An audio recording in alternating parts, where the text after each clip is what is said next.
his stream. So 2 minutes ago, I'm going to go in there and fix Robert's audio so that he can actually talk, and I will be right back. Okay. All right. Now I got to figure out where I mute.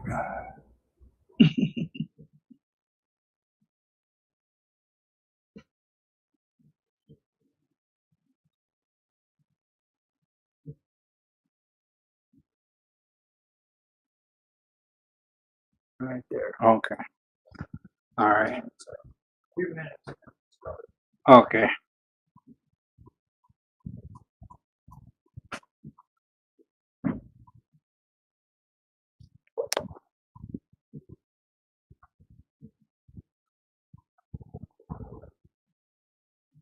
Okay, we got it all set up. I let Mark know too in Elements that I'm getting ready to start. I don't know. He said he's had a browser tab display in Jitsi Room's login page for the last half hour. Oh. You're in the wrong one.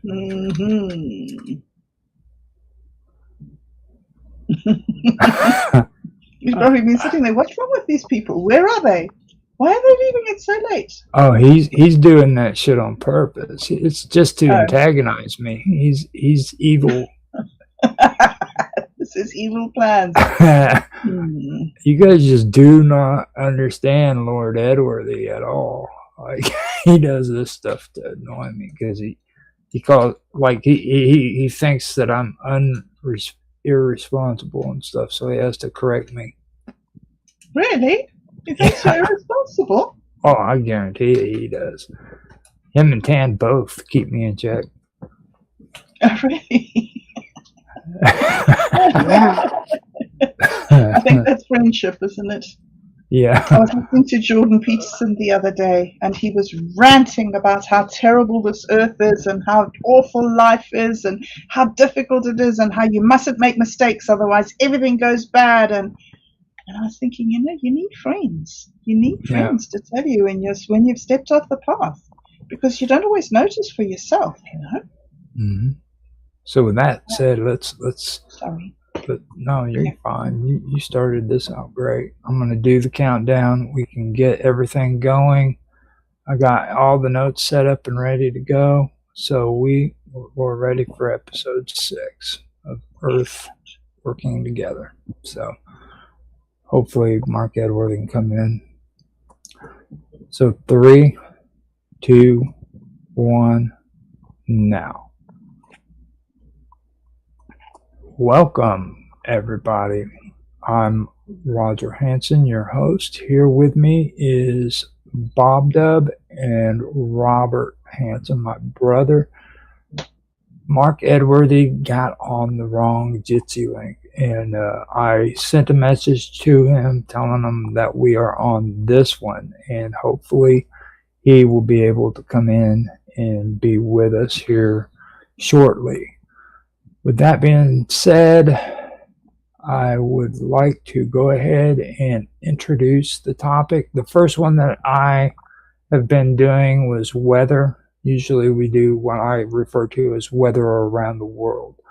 I am trying to make it to where I can do this at within 7 minutes, and then I turn around and ask everybody what's going on in their neck of the woods. So hopefully by the time I'm done, Mr. Edworthy will come in. He told me just now to make up my mind. So in the chat, so he's being really mean to me. With that, I am just going to go ahead and bring up the weather, as well as say thank you guys for being here on the panel, and we appreciate it, or I appreciate it.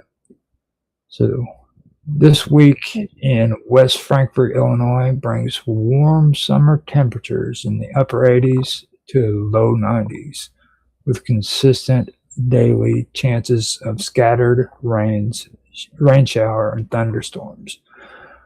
On Thursday, August the 6th, the conditions were partly sunny with morning storms, a high of 89 and a low of 75 degrees Fahrenheit.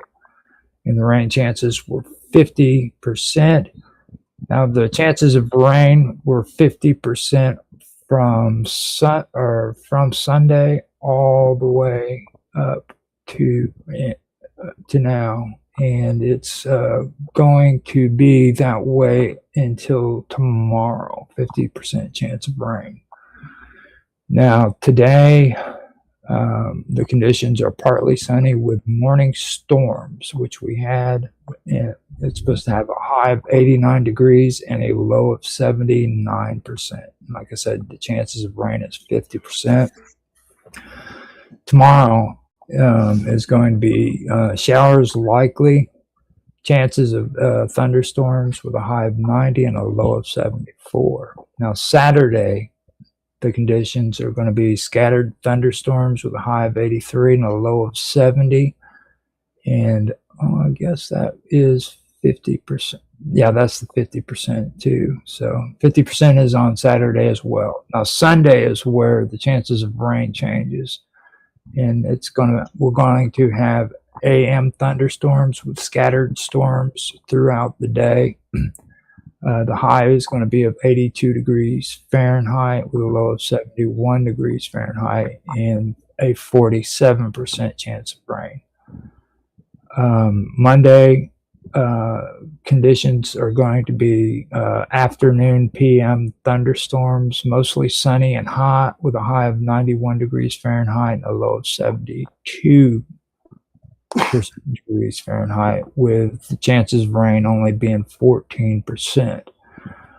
Tuesday, more PM thunderstorms with a high of 93 and a low of 74, and the rain chances are 36%. On Wednesday, that's going to have scattered thunderstorms with a high of 91 and a low of 69. And the rain chances are going to be 47%. Now, rainfall has been variable across the region here in southern Illinois. Some gardens received scattered showers and thunderstorms, while others remained fairly dry. This means it's worth checking soil moisture before watering instead of relying on the calendar alone. Gardens that miss the rain may still need a deep watering, especially vegetables growing in raised beds or containers. This week has generally featured warm summer conditions with daytime highs reaching the low to mid 80s, around 27 to 30 degrees Celsius, I believe. And this is all in many parts of Illinois. While still warm enough for strong plant growth, temperatures have been a little more moderate than during the recent heat waves. The slightly cooler nights have helped many plants recover from daytime heat. For gardeners, this usually means less heat stress, better moisture retention, improved flowering on many vegetables, and more comfortable conditions for pollinators during the day. Many gardens are entering a peak harvest season also. That's a big garden change that's taking place right now. So you may notice tomatoes beginning to ripen, squash and zucchini producing heavily, peppers increasing in size, cucumbers that continuing to produce, also herbs, because I know you guys say herbs, but they're growing vigorously.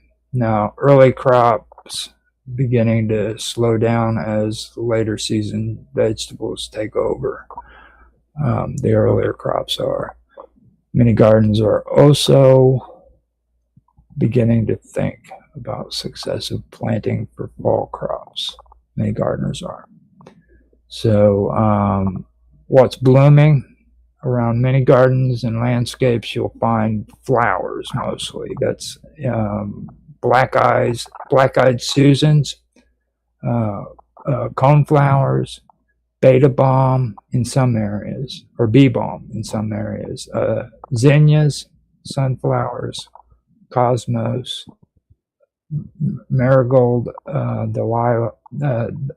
dahlias in lavender. Now, with vegetables in bloom, many edible plants are flowering now, including squash, cucumbers, pumpkins, beans, okra, herbs like basil, stuff like that. The blossoms are attracting bees throughout the day. This is still one of the busiest periods of the years for pollinators. So you're going to notice honeybees, bumblebees, mason bees, where they're active, and then hoverflies, butterflies, and dragonflies hunting insects near gardens.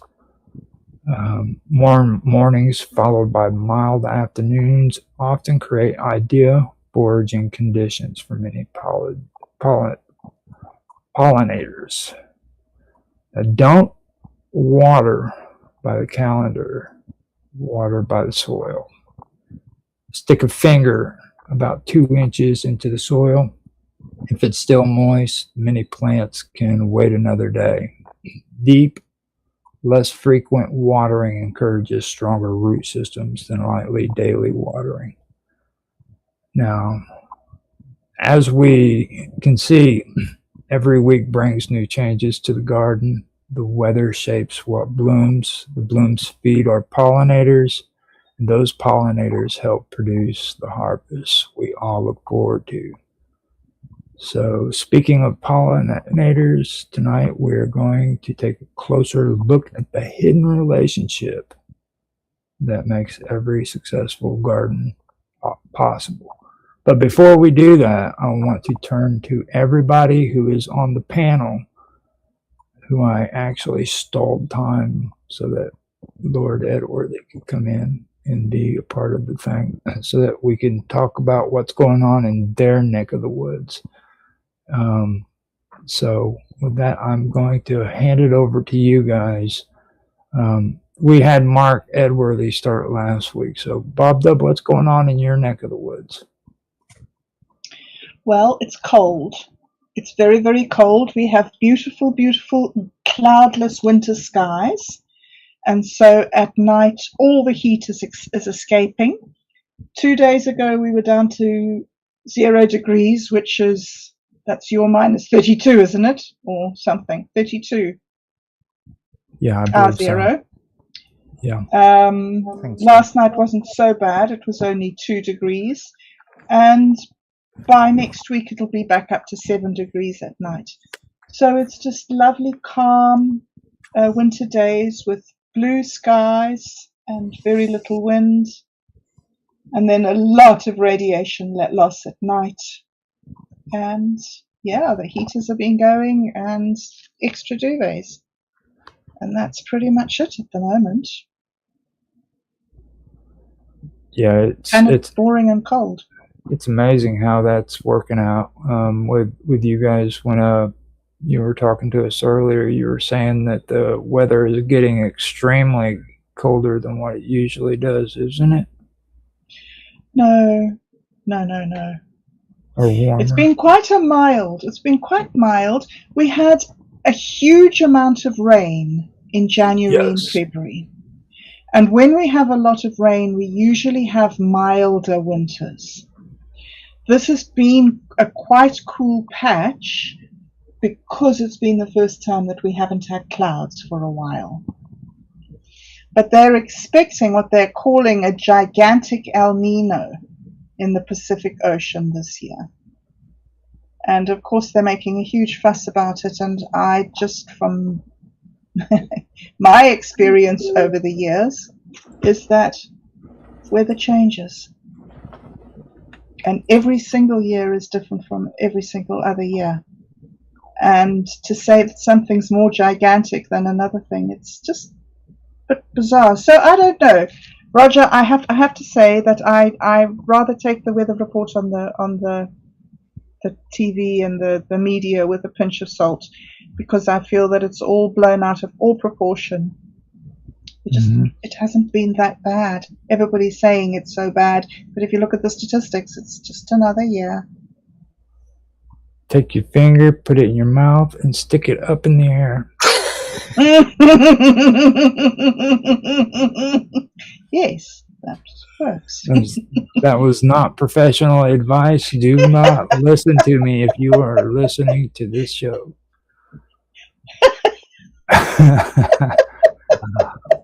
You just remind me of all the sort of old wives, British old wives' tales, things like using seaweed to give you a weather report. Yeah. Yes.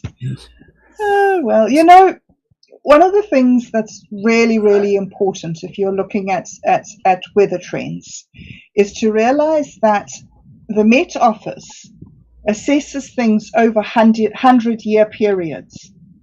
That's how changeable our weather is. You need 100-year span in order to get a good picture. So, and actual scientific studies haven't been around for that long. I mean, in Britain, 80 odd years or something. Yes, So it's extraordinary. Yes. One thing I do want to mention too is, like, you know how I give like the 7-day with meteorology, 3 days is probably the only ones that you should even come close to taking seriously. I don't know. I used to say, if you want to know the weather, look out the window. Simple as that. Here they say, if you don't like the weather, wait half an hour, it'll change. Now, I can tell you something if you want down-home advice that actually does work. And this is a friend of mine who gave this advice to me a long time ago, Josh, and he was dead on about this. If you want to know if it's going to rain, keep an eye on the trees. Okay, you can literally see the leaves turn. Or better still, if you're in the countryside, keep an eye on the cows. The old thing about cows lying down before it starts raining. There you go. So that's true. And cats, your cats, if you notice your cat, you will notice that your cat will come inside if the weather is going to go bad. Sort of half an hour or so he'll jump. So now that we've gotten a lot of that out of our system, Mark, how's things going in your neck of the woods? It's been fairly mildish over the week, with the exception of I think it was Monday. Monday just gone. Third. It's been around 24, 25, 26 centigrade. So say 25, roughly 77 Fahrenheit. Monday was hot, 29, 30, according to this 29, but I reckon it was something like 32 in reality. So, so what's that? 84 to 89 degrees Fahrenheit. Just looking at the forecast. So I was just doing, again, treat this with a pinch of salt, but according to the forecast from the Met Office, this week, or this coming week, Friday 23, Saturday 26, Sunday 28, 25, Monday, Tuesday 28, and Wednesday 30, and then it's all downhill from there. Downhill is in good or bad? As lower temperatures. Okay, good. That's good. 25 centigrade, 24, 23, 21. Well, that's technically not downhill. You know what I'm saying? Well, downhill number-wise. That's the first time I've ever heard the term downhill being used in a positive way. Okay. That is amazing. What's going on with the storms over in Spain and France? Did you get any more information on that? Or not storms, the fires. I'm sorry, the fires. I've not really taken very much. The news on the fires have seemed to, if I want to do a pun, fizzle out. I've been taking more interest in what's been happening in Spain over the last week. Morocco and Spain, that issue, but yeah, that's outside of this. Yeah, it's weird because the same thing happened with the fires that are taking place in Canada as well. We've heard very little of it, and I was just curious about how that's working out. And also the fires in northern England as well. I presume there are investigations underway for all of these. Yeah. At the moment, so obviously we won't hear anything substantial. In Washington State, there's 3 serious fires there. One that was set by a person and they arrested, but over I think they said over 15,000 acres has already been burnt through, and a lot of people lost their homes and all that. And in Carbondale, it was one person, an old man that lived there, owned the property, died from the explosion of his house, and 2 other people seriously injured. And it was another house caught on fire. No one died, but the place was completely burnt up. Another one. Carbondale, as in Jackson's city. Jackson's county. Yeah, over here in where you southern. are. Where you are. Yeah. Now, since you brought started talking, Robert, this is where we need to get into the main topic. Now, since you're here with me, there's no real reason to go over weather since I've done the weather and stuff. But what we can do is we can transition into the main topic for the day, which is nature's chemistry lab.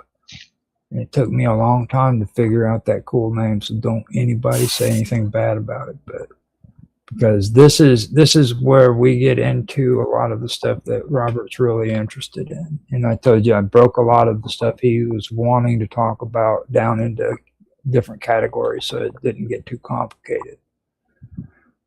So today what I want to do is I want to cover nectar versus oil. You hear Robert constantly talking about oil this, oil that, antiseptics, which I'm still trying to go through with him on that one. But I want to discuss nectars versus oils. Okay, to break it down, most flowering plants, they attract pollinators with nectar. And these nectars are rich in sugars and serve as an energy source for bees, butterflies, hummingbirds, and other visitors or pollinators, whatever you want to call them. Now, some plants, however, produce floral oils instead of or in addition to nectar. Now, these oils are collected by specialized bees that use them to feed their larvae, and that's sometimes mixed with pollen as well. They also use it to waterproof the lines of their nests, and they also use it to create protection coatings for brood cells. These bees have specialized hairs in their legs to in their legs or their abdomens, which are designed to gather these oils. Okay, that is one thing right there that I wanted to bring up. And then the floral scents, that's another thing. Many flowers also produce essential oils which create their characteristic scents. Good examples include like lavender, you have roses, you got jasmine, citrus blossoms.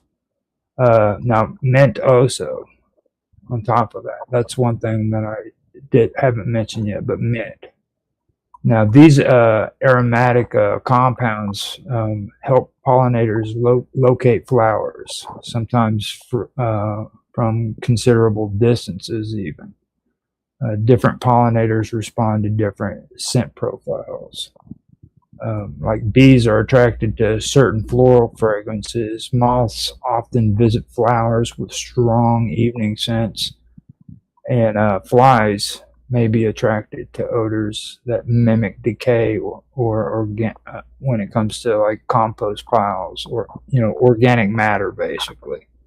Now, some orchids even imitate insect pheromones to attract specific pollinators.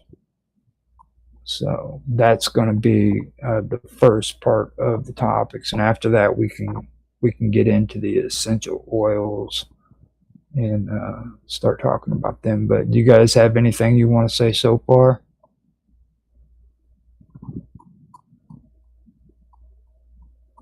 Hello? No, I don't think so. It sounds very, very interesting. I'm looking forward to hearing more. Okay. But I didn't actually realize that they were. I mean, obviously, now that I think about it, nectar isn't scent. Where does the scent come from? Whereabouts in the flower is the scent? Okay, so I can get into the essential oils and then kind of go through it. If you can pull that up, I can. Now, I know they produce the essential oils, but they didn't have much information on how they act, where it comes from within the flower. Very, very interesting. Just the heart of the plant. That comes from the heart of the plant, the fruit and all that. Mm-hmm. So the center of it. Yeah, the center of the heart would build all the materials and Right. and make like the sun and all that, the materials from the sun breaks that stuff down as well to make that the process. So through photosynthesis. Mm-hmm. Yeah. Very, very interesting. So now we can go into essential oils. Now, first brings us to defensive oils, of course. Now plants also produce oils and resins that discourage herbivores or protect themselves from diseases. Now, good examples is mint, which I should have mentioned before, but I haven't. This is a good time to mention it. Now, mints contain aromatic oils that can deter some herbivores and insects. Now, these defensive compounds generally don't play a direct role in pollination, okay? But they do repel them. Now, there's a lot of people who will tell you, like, when it comes to insects in the yard, if you put down mint, that actually does help. So if you grow mint in your yard, that's if you like the smell of mint or not. There's a lot of people who are picky about that, but you can actually do that, and they do help out with that.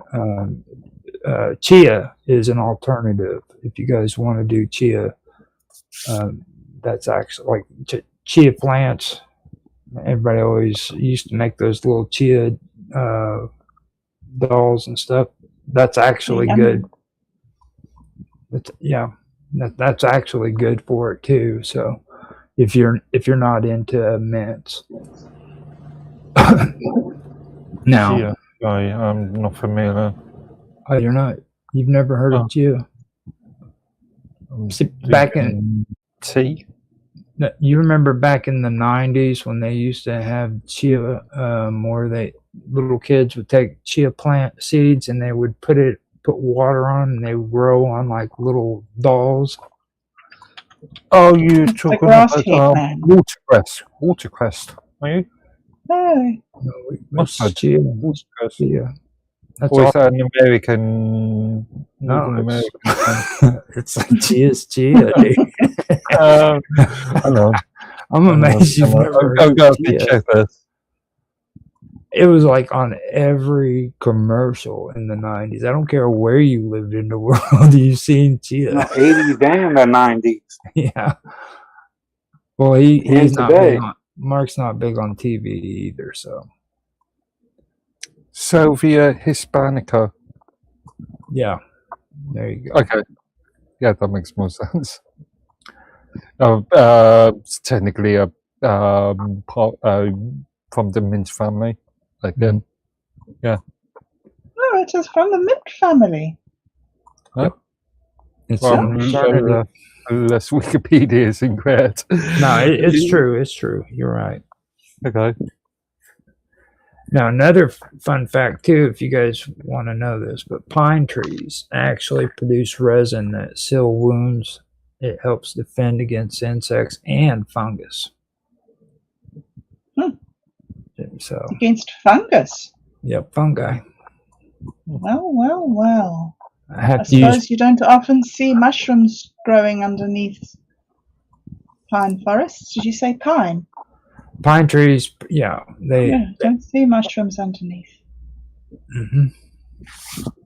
And I was right. Chia is native to central and southern Mexico and Guatemala. So Oh, really? yeah, this is why I probably don't recognize it. I haven't heard of it. Not So- in Britain. So next we get into the part Robert likes, since we've heard him talk so much about poison ivy. Poison ivy's urushiol. I guess urushiol. I've had to write this down so I can say it right, but it deters a lot of animals and it protects damaged tissues. So now we get to the part of pollen nutrition. Okay, because remember this actually is supposed to be nature's chemistry lab. So we've covered that. Now we're going to get into pollen nutrition. Okay. Now, pollen grains, they contain protein, fats, which is lipids. You have vitamins, minerals, the lipids-rich outer coating of pollen helps protect it from drying out and can make it more nutritious for pollinators. Okay. After that, you have bee resins. Now, honeybees primarily collect nectar, pollen, water, plant resins, and that's used to make propolis, which they use to seal and disinfect the hive. Some other bee species specialize in collecting floral oils rather than nectar. So, floral oil bees. In coevolution. That's the next part right there. Now, over millions of years, plants and pollinators have co-evolved. Flowers have developed combinations of colors, shapes, scents, nectar oils, bloom timing. Meanwhile, pollinators have evolved traits that match those flowers, such as long tongues, specialized hairs, or behaviors that make pollination more effective. So, what do you guys think about that information? Well, how does that work within in a dry climate like a desert like Mexico? How they got a lot of plants, but they farm in the desert area with plants. That would be. And they use them honey, a desert honey bee. See, that's what I'm saying. Like they actually co-evolve with one another. Like the plant themselves in a desert area is going to have to evolve to adapt to that environment. So apparently, whatever pollinator is there is going to have to adapt as well to the plant. So it really applies no matter where you're at. You know. The quantity of all that, would that change from the dry air to moisture? Well, I don't know. Deformity. The But then, I mean, what you're gonna have to kind of be a little bit more precise about that. It didn't make too much sense. Well, like, okay, if like farther up, like here in Illinois, the bees here compared to dry area, like in Arizona. Okay, the plants and all that, flowers or whatever. The material, like if you have the same plant here and the same plant there, does the amount of it decrease or more of it from the lack of temperature and below sea level or however? You're talking about what the French would call tenure. Differences in environment. Well, again, depends on the plant. Yeah. I'm sure you get different varieties, don't you? Varieties that grow at lower levels, varieties that grow at higher levels, varieties that do well next to the coast, varieties that do well in the cities. Yeah, I'm sure you would get variations. And the weird part about it is it's like I was saying, it could be in all those areas, but the bees and the flora, they'd have to evolve with one another. They have that relationship. I was going to say not only bees, but other insectile pollinators as well. So, yeah. Right. So it's really interesting how they do have that relationship, and over millions of years, even like they've evolved together. You know what I mean? They coexist with one another. So just remember that for anybody who is into gardening and worried about the pollinators and things like that. Have you seen that really bizarre post that's doing the rounds about the 10-year-old Japanese boy who tortured caterpillars? He gave them Pavlovian shocks to make them not like lilac plants. I think it was lilac or lavender. And he found that the butterflies that came from the caterpillars that he tortured, that he gave electric shocks, they didn't like the scent either. But not just them, down to 3 generations of their children avoided those plants because of he taught the caterpillars not to like them with electric shocks. That is interesting. Interesting, yeah.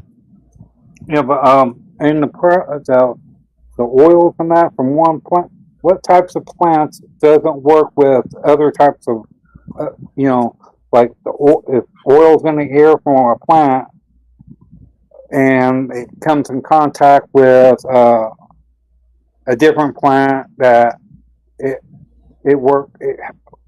a pollinator, but how does the two work? Does the two work together, or where it doesn't harm the fruit or the plant or the pollination? That would be down to each individual species or subspecies, surely. Because I think sometimes yes, sometimes no. So or the plant, or like if one plant, the oils from it comes in contact with another plant, does anything come from the plants are able to handle that? Break that material down to use it. Sometimes yes, sometimes no. Well, see, and plus plants don't have to break it down for the pollinators. Okay, like they actually use their nectars and their oils to attract these pollinators. Okay. So it's not like they're actually benefiting from the pollinators themselves putting something into them. You know what I mean? It's like they're creating it so that they can actually attract these pollinators to them so that they can take their pollen and transmit it to other areas. So that these nectars and these oils, they either attract the pollinators or they protect the plant from outside things like we were talking about with like the mint and the poison ivy and the pine trees. Yeah. Oh, and talking about the pine trees, like when they release their pollen, and you got a garden right there, all that pollen goes into the garden. It uses the materials from it, wouldn't it? You know, for bug resistance and all that. You know, when it gets broken down, whatever don't get used by the plant, it stays there. It gets degraded over time. Yes, it becomes the humus It's a of the soil. biological, yeah, it's a biological material, so it degrades. Mm-hmm. Yeah, but the plant uses the other types of pollen from other types of plants, or like poison ivy, poison sumac. Well, when it comes to like bee resins, for example, okay, honeybees, they collect pollen, nectar, pollen, water. You know what I mean? Like I was saying before, or plant resins, and they use them to like make a propolis. All right. Now that's used to seal and disinfect their hive. That's not just for like, you know, them spreading the good news. You know what I'm saying? Yeah. Like everything works together. Everything in nature works together. Some things help each other, some things don't help each other. But to be able to say which ones, Robert, we would have to talk about each specific plant. This plant is exactly like this and works with this plant and this plant at this insect. You can't really give very many generalizations because everything works together some way or the other. You know that saying, what's one man's meat is another man's poison. Yeah. But what about the bacteria from the plant when it goes through the process and all that? What bacteria? You know, which plants, well, at the moment, we're staying focused on the nectar, and we are oils. Well, I was just referring to after they manufactured the nectar, whatever the materials that the plant don't no longer use, where does it go? It just stays into them until they die, and they become part of the earth. You know, you got to also remember these plants have to grow as well. So some of these nutrients are being introduced into them, and they have to grow. You know, so turns into leaf. Yeah. You know, so there's a lot of things that are taking place there that you have to understand. You know, now this week on the community showcase, I did not have anything for garden pictures, and I didn't pick any kind of video clips or any kind of audio feed. But I do invite any viewers and anybody in the panel to submit photos or for future episodes if they want to. And with that, this actually opens up a chance for conversation to ask you guys, what do you notice about what we've covered so far? What advice would you give? And even you know, what did you notice about like the footage that we were talking about in the first episode, and then the plants in Austin's garden that he submitted? If you guys wanted to discuss that. I know there was a question Mark asked earlier on in the first one about bones when I mentioned it in cleanup, and we really never got to discuss that. I don't think. Did we ever? No. I'll let Mark talk real quick, Robert. Okay. What? Well, what was the question? Well, I remember you said aren't bones beneficial when it comes to being in the ground because it's by Oh, you're talking about, yeah, the using cleanup fish, thing. the old thing about using fish bones as fertilizer Yeah. and Mhm. stuff. Yeah. Now, in that video, I just wanted to point out too that I was pulling the bones out and getting them gone because I didn't know for sure if that was like chicken bones or if it was like somebody's family pet. You know what I mean? Because you never know, especially when it comes to digging in the backyard. And yeah, bones aren't bad when it comes to like the ground and the soil and stuff. But the reason why I brought that up in the first place was because I've been hearing like Bob Dub said about videos on the internet. You know, a lot of people are saying that like old remedies are worth using in their old wives' tales and stuff. So Well, one thing that's Some of very them are. important to remember is that a lot of what happens with the old wives' tale doesn't give you the instruction on how to make that old wives' tale true. Like if you take a whole lot of bones and put them in your back garden, they're not going to help at all. They will stay as bones in the soil. They won't decay. They won't add anything. They won't break down.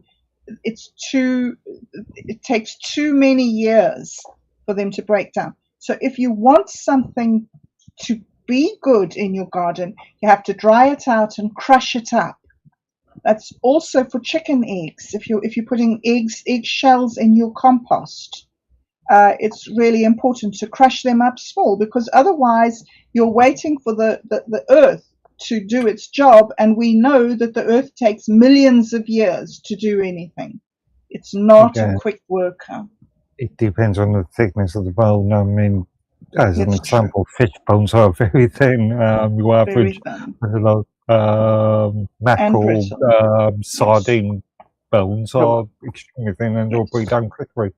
When But they even consider chicken bones are Yeah. too big. yeah, chicken Fish bones. not. Yeah, you'd have to crush fish bones down. Now, what was you saying, Robert? Sorry. yeah, but wouldn't it depend on, okay, like your altitude from where you're talking? I'm saying from lower, because you know the moisture of the soil, the material, the stuff that breaks down from the soil, wouldn't it have to? The soil would have to be Okay, depending now on Okay. how fast it breaks. you keep like bringing altitude and stuff like that up, Actually, trying to he has got complicate. points. He has got points. No. Generally speaking, the wetter the soil, the easier, quicker material breaks down. Well, Decays. let me kind of say this. Like when you go to garden, no matter what altitude you're in, when you go to garden, you are going to do physically the same exact thing I will do here whenever I am gardening. It doesn't matter what our altitudes are, we are going to do the same thing. We just have to learn how to adjust according to our environment. You know what I mean? Because like I'm in the United States, I'm in a zone where the soil is very dense. Okay, it's very it's like flakes. Roots, when you grow them in that soil, freaking they are very loose. So you have to be able to grow plants in this kind of soil that's very loose. Whereas in your country, you probably got thicker soil than what I've got, and it'll be easier for you to grow something. You know what I mean? Other than that, like we do things the same exact way. I put my finger down in the dirt to freaking make sure that it's a quarter of an inch. It's an inch. It doesn't. You know what I mean? We do the same exact stuff. Okay. One other thing. Okay. What about the mushrooms? You know, mushrooms are a plant, and it grows in a garden.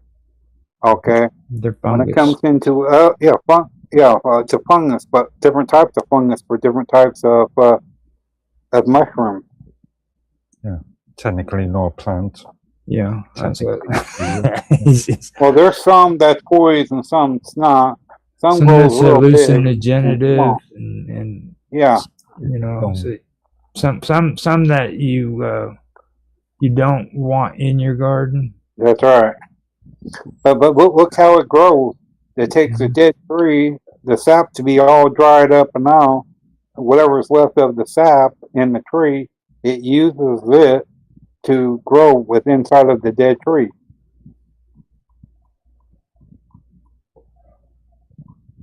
It's interesting. Yes, very interesting. They have many different ways, many different. It's an extraordinary organism, and apparently it can exist in outer space without soil, without air, without water, without anything.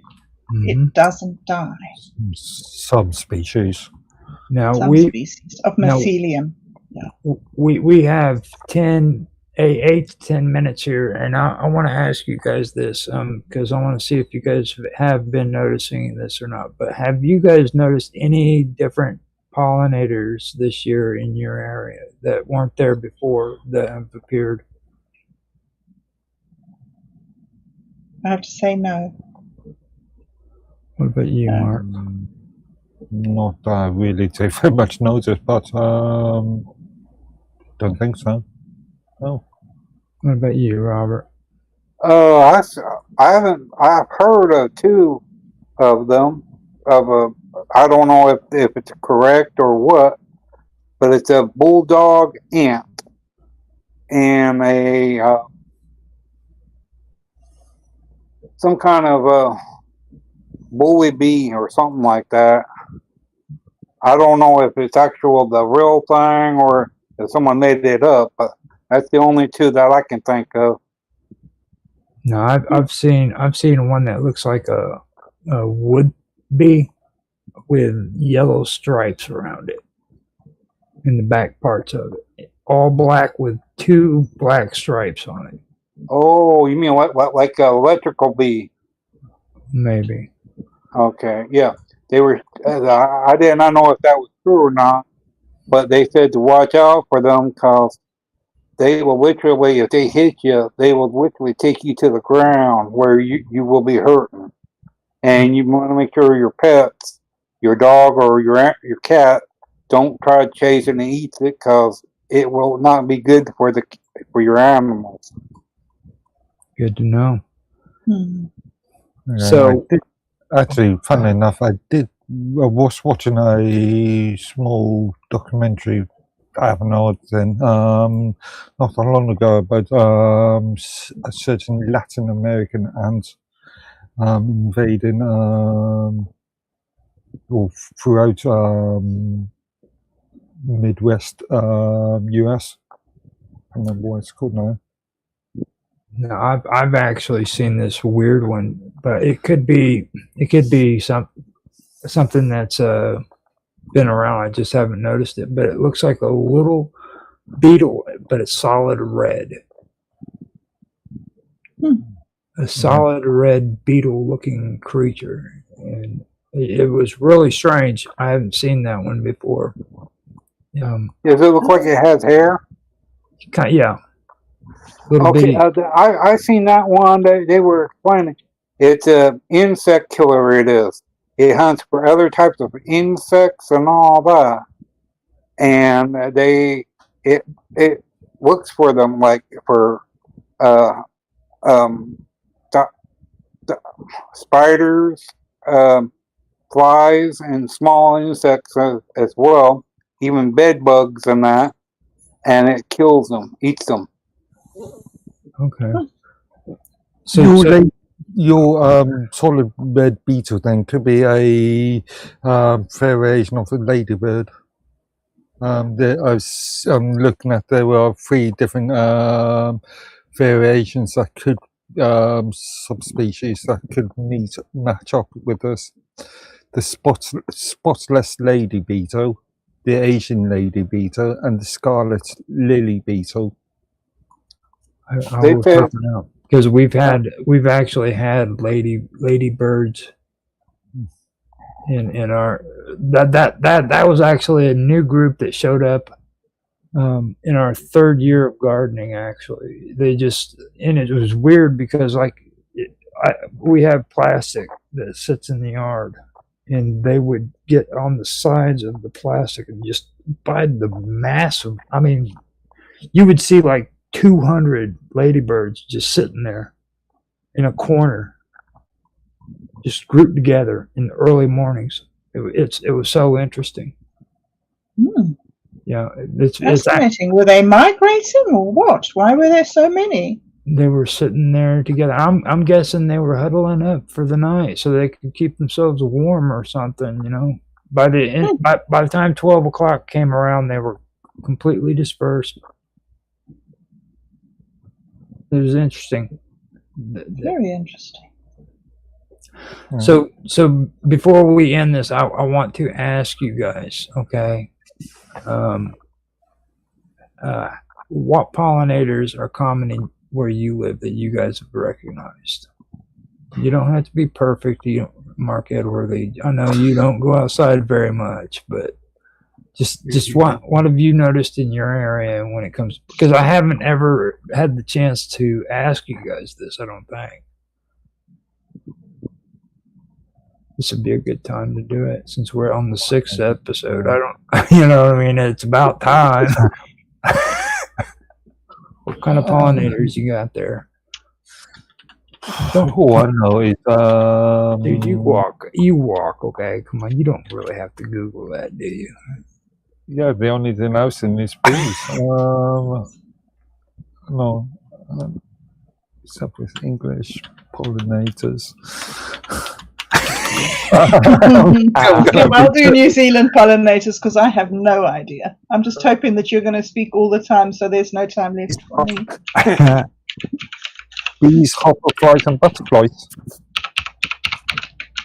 Ain't butterflies a pollinator too? On something? Yeah.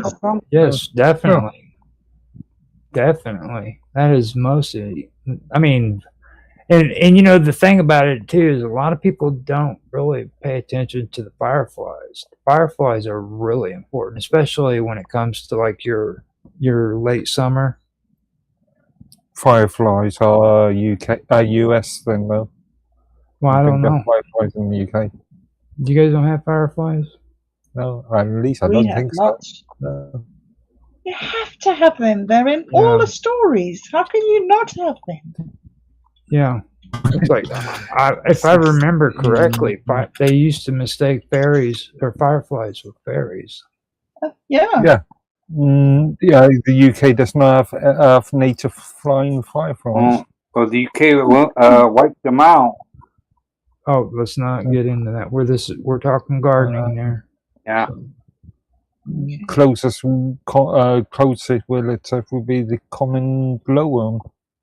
Glowworm? You got a picture of that? Maybe that's what we have as glowworms. Lightning bug? Would that be the equivalent of a lightning bug here in the United States? I wonder what a lightning bug is. I'm not sure. You guys have lightning bugs? Do not know what lightning bugs are. We have little bitty bugs that fly in the air, and they have little green lights. They go on and off. Oh, really? No. Lightning bugs would be commonly called fireflies. Really? Okay. Yeah, I see. Wikipedia is just bunching up a load of subspecies into one. Then, okay. Yeah. Yeah, there's definitely. Yeah. There's definitely a difference between lightning bugs and fireflies. Trust me on that one. Yeah. Hey, it's a subspecies of fireflies. Mm-hmm. So what is that stuff that when you grow something in your garden, they say you got to switch from what you had there that one year, you put it somewhere else to, because the material from the plant, when it was growing there, what is that stuff called? What they reason for the process? He Well, keeps it. that is a good topic, but it's not a part of today's episode. We will come back with more information because we are coming to the end of the hour, Robert. Okay, and I do have another topic that you wanted to discuss, or two of them actually, and then I will add that to it because then we can get back into the soil and start talking about rotation, things of that nature, Nice. which is what you're talking about. You know what I mean? Which soil rotation is very important, and I do want to break that down and get to it eventually. But we, like I said, we have less than a minute to close this out, so let's go Whoops. ahead. Let's go ahead and do that. Before we do, Bob Dub, where can people find you?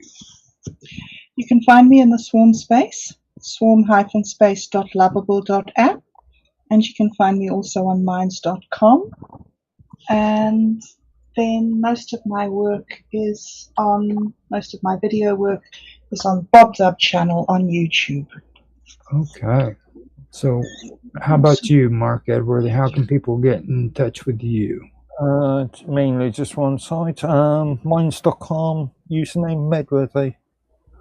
Right. And you can find me and Robert at minds.com at Roger_Hanson. You can also find us on X, Roger Hanson at ROGLOL1973.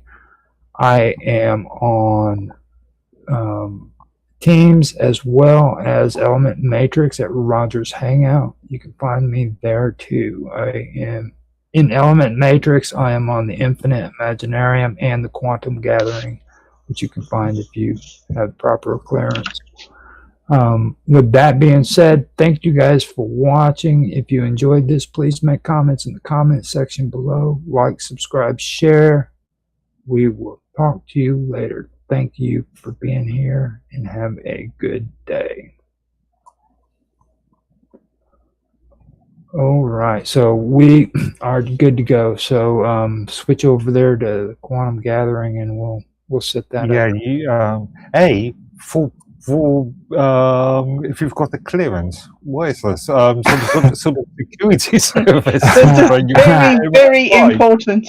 You need Q clearance to get into the Quantum Gathering. I would have. One of the laws of the land. That's right. I would have broken it down more, but we have we're at 6:01. Also, we have to go. Yeah, I was. You just saw the message. Yeah, you gave me a curveball. Yeah, I know. I still wanted to get at least a.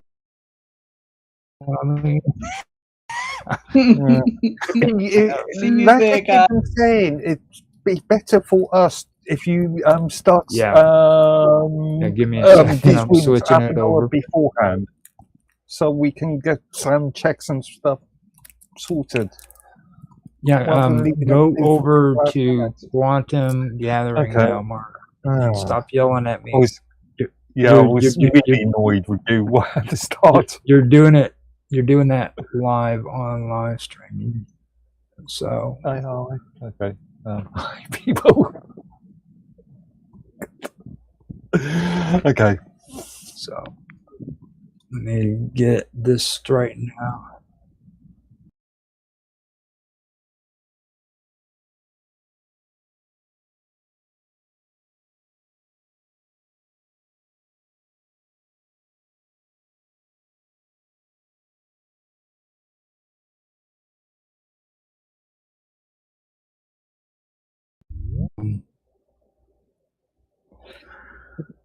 Okay, so I have everything. I have everything going. Can you guys hear me? There we are. Now I can hear people. Sorry, I was trying to connect an external sound device, and I guess I got cut off entirely, so nobody got to hear me pontificating, which is probably just. I heard every word of it. We heard it all. Yeah, every word of it. It was kind of disgusting. Yeah, well, there's some things you need to do alone. Yeah. I'm like going to switch. Setting up Bluetooth speakers is just too private. So I'm going to switch Robert over, and hey, there's Mason. There you go. I've got all my character stats. Back in 2 minutes. Okay, I'm gonna mute out, go get Robert, switch over to the quantum gathering, and I should be ready. I'm checking out my audio, making sure everything's right, good to go. So, I'll be right back. Okay.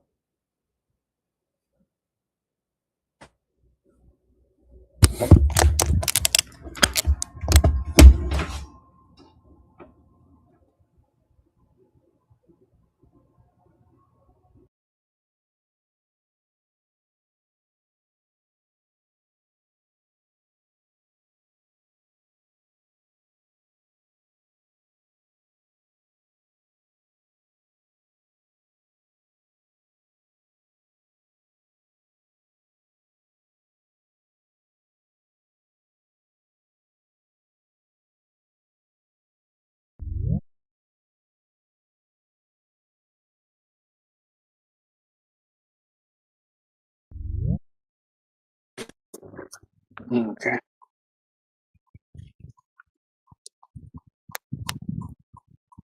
You might be more, I can't tell. That speaker has a cross through it. No.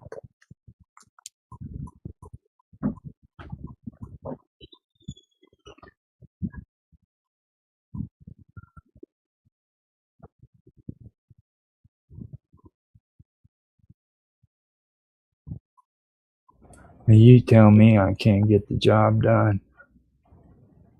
I delivered. Did you have to replace the microphone? There's an interesting story. Okay. Today, I ended up getting everything started to get ready. Okay. I did that, but I went to the front door and Robert's microphone is sitting there on the door, ready to go, a half an hour before it's time to stream. So I'm like in the stress spot, you know what I'm saying? I'm like trying to help him fix his mic, and then a half an hour rolls by and I'm like, hold on, I can't do this because we got a very important show coming up tonight, so I gotta have it organized and we gotta start exactly at freaking the time that I need to start, you know. This is why I suggested always making sure that we are okay half an hour beforehand. Today went smooth. I've even got this started. It's good to go. You guys I was are a couple minutes late because you've decided to change the rooms at the last minute. well. That was a flaw in the Matrix. That was not my fault. Have we lost Mason? Yeah, he dropped out for a quick second. You might want to. Now Mason is Mike's kid, right? Yes. Cool. The author of the game. Cool. Okay, let me see. Yeah, everything is looking good. Oh, I've got a cool background for automatic pilot, dude. Nice. You were saying something about that. It's the like colors. It's a cartoonish. A cartoon. It's kind of cartoony, but I'm into that. You know what I mean? And it's the cockpit. Nice. The only problem is I haven't got a pilot or co-pilot yet, and the middle area needs to be actually worked on to look like an actual cockpit. But the basic structure is there. I just have to do that, and then I have to make all the gauges on the. Are you not using it yet? Well, I'm using it. Even that, the blocky look is actually kind of cool. I'm going to use all of it as it progresses. Like, once I get all of the control panels looking nice, it's going to be all set up. You're going to see, like, it actually taking form, you know what I mean? Pretty groovy. So.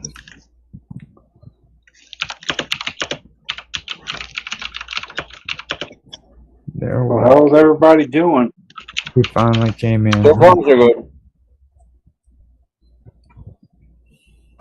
Okay, I'm going to mute out, and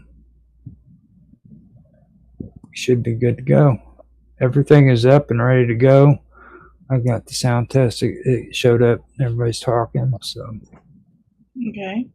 You So know. while we wait for the guys to come back with us, let me just read the rules, just for the sake of having read them.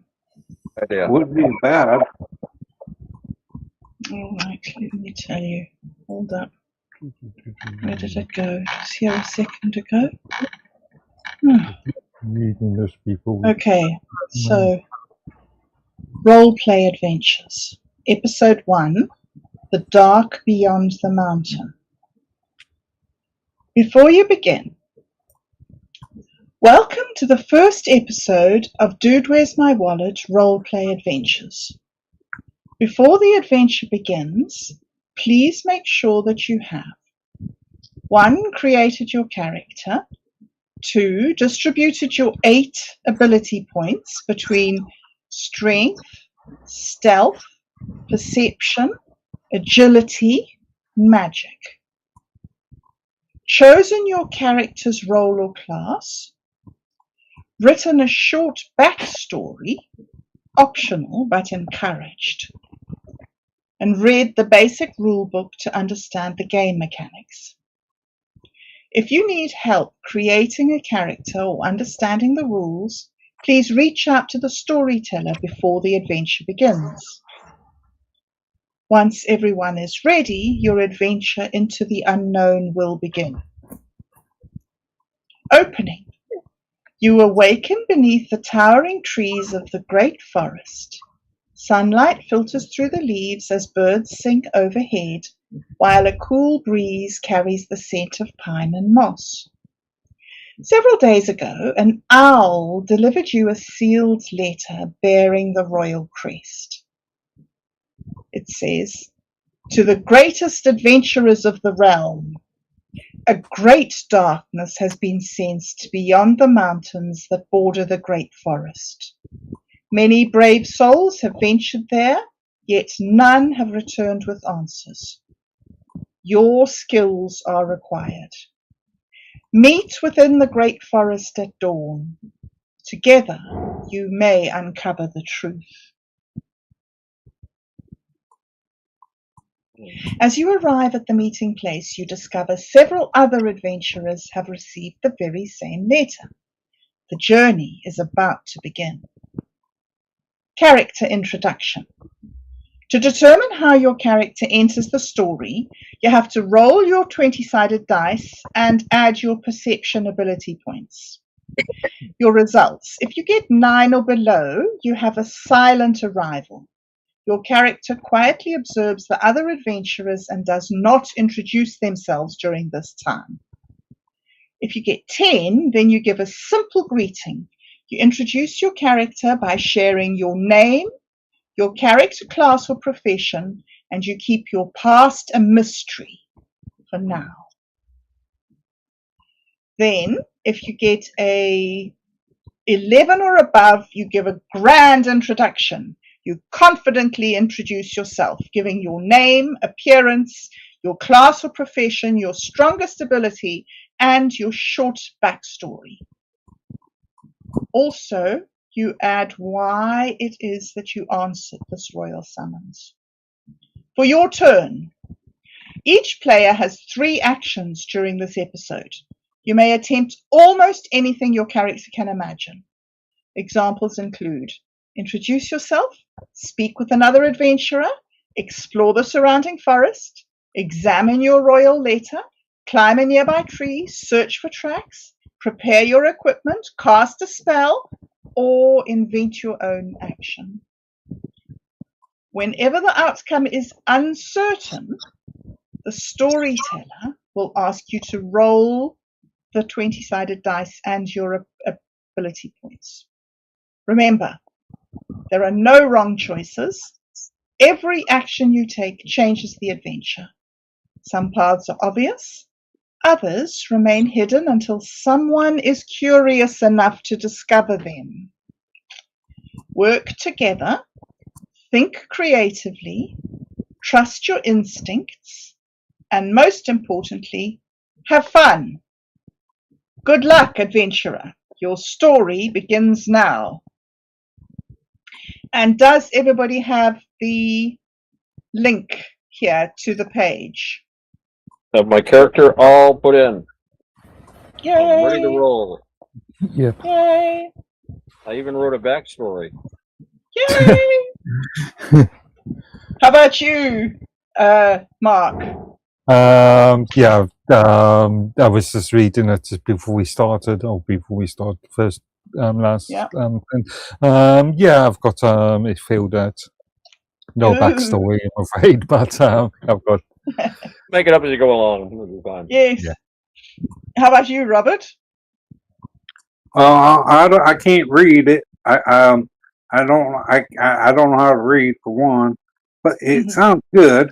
And I was wondering too, like we call the people that use the minerals, so like make flash, or is there anyone like that? Like an An alchemist? alchemist? Yeah, alchemist. You can have your I don't own. see why not. Yes, Yeah. you make your own alchemist. No, that's actually a good question. We'd have to run by Mason. Now, how is he playing this? Because there's different people. Like, there's a lot of people in the D&D world and the role-playing world that would love an alchemist to be like an actual genre, an actual character. Well, if you click on that link there. See how he wants to do it. Yeah, there's Well, custom character. Yeah, cool. Yes. That would be a custom character, I guess. Yeah. And Quantum I just put said he's Archer just getting as my quantum character. Quantum character. I put Archer as my character class. Goodness, I can't speak today. Oh, true, really? Cool. Archer. Yeah. Obviously, I'm not allowed to tell you. I'm sorry. Oh, cringe. Sorry. Obviously, I had to go down the Nobel route. Well, I'm sure that on the page you don't need much to read there, Robert. If you go to that page where you put your character stats in. Yeah, I'm sure Roger can help you get the stats all arranged. Yeah.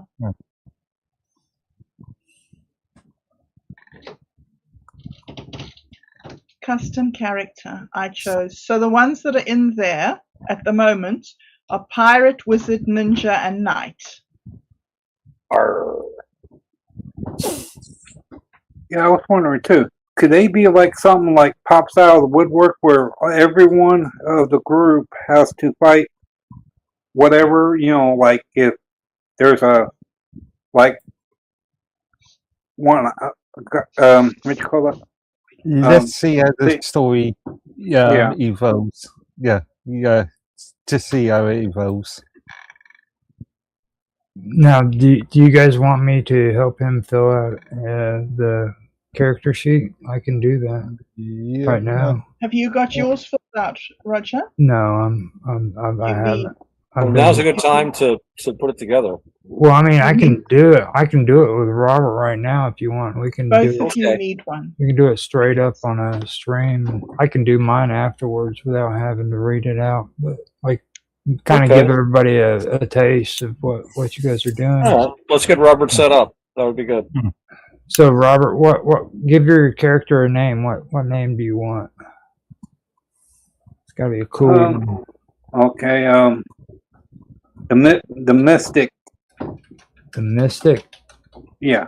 Okay. Now, character type. Do you want to be a pirate, wizard, ninja, knight, or custom character?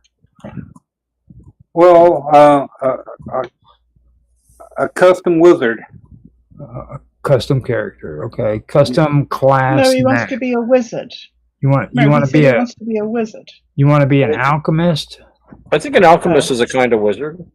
No, something like it. You can use both. You can make like a magical weapon or use them. That sounds wizardy.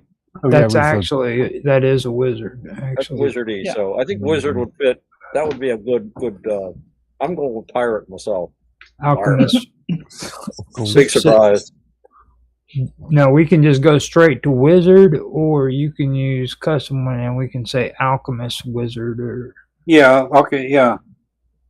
Alchemist, wizard. Yeah.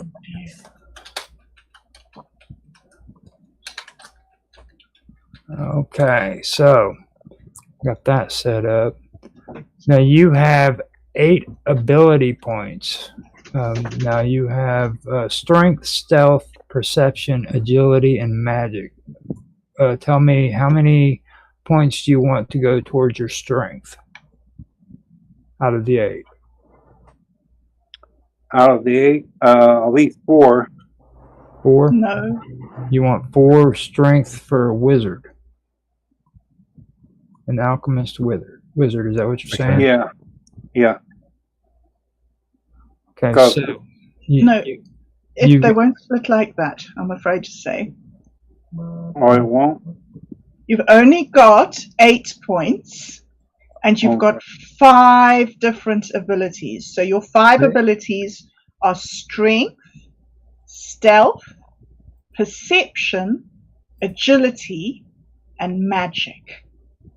Well, okay. I guess 2 on my strength. Mm-hmm. Yeah. And How about stealth?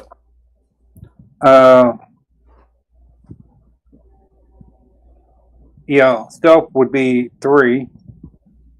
Well, remember you got magic. You gotta. Actually, let me go with your magic. How much do you want for your magic and perception first? Because that, as a wizard and an alchemist, you're going to need to worry about those. You want at least 2, I think, for both of those. Or, well, you could put 3 for both. That would be 6. That would take up all of your points.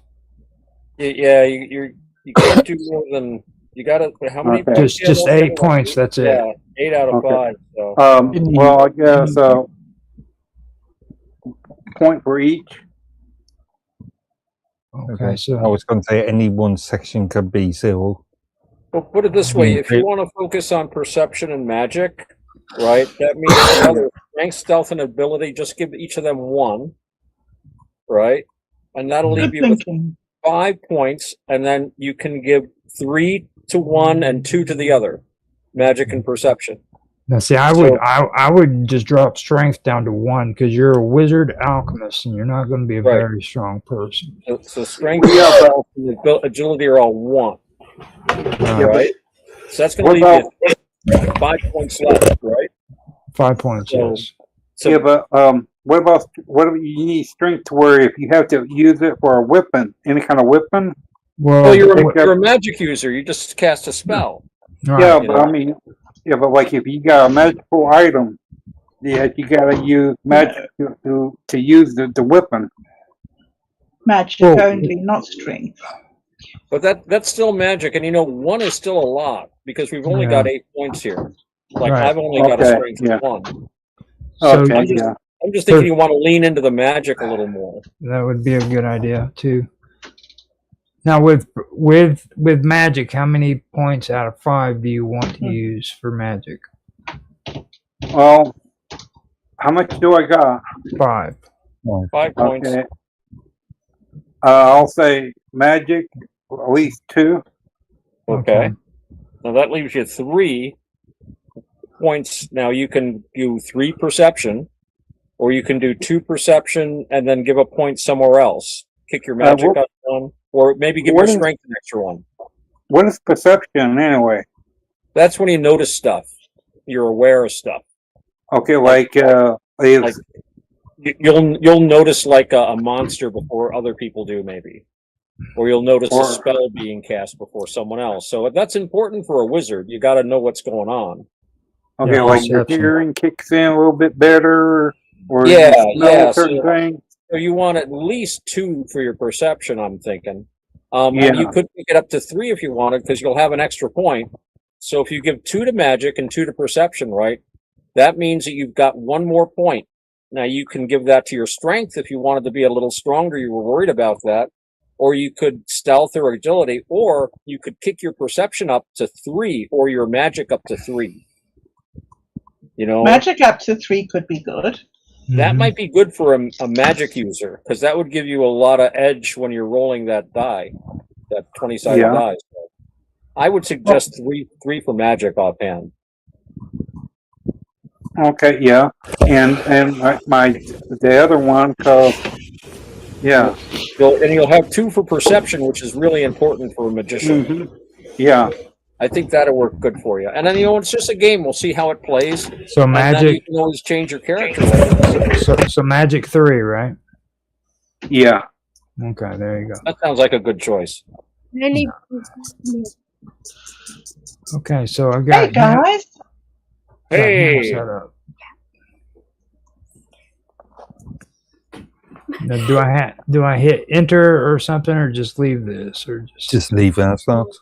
Okay, so I'm gonna open up another tab on here. Alrighty, hello. Hi. Hi. Sorry for me. Glad you gentlemen could make it. For so long. Could somebody paste the little intro for the setup in here? I put it in element. I think What we is have it the already. description? Yeah, the little short intro description to Oh, right. Yeah, all done. Hang on. Oh, You got it. You got oh, okay. Yeah, I think I'm fine doing that. Okay. I think I'm fine doing that. There's a longer one in there at the Oh, in you the want the quantum entire? realm. Yeah, You the want last the one I entire posted. comment? Okay. We've just read that together. I've just read that, so we've just been through the long one. Yeah. Who wants to read it to start? Okay. Okay. I Okay. got it, I think. Okay. Yeah, Okay, that I one. think it's time to start because you already recorded that. I beat you to it, Mark.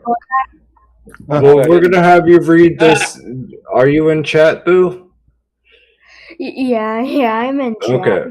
Otto just posted. I'm gonna read that. Okay. Okay, so Otto just posted that. So that's where you're gonna start reading from somewhere. Okay, from somewhere. Okay. You see that? I think yeah, I did. Oh my gosh. Mark, Okay, I think I found that.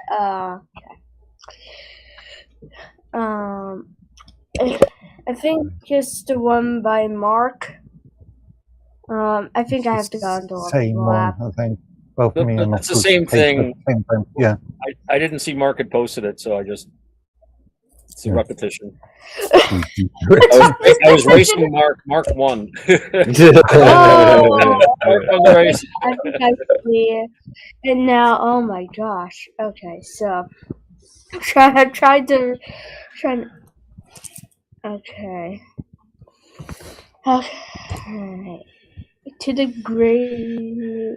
Oh my gosh, jeez. Oh my gosh. Oh my god, Here, this is let me come show you. This wasn't Here, what I one was second.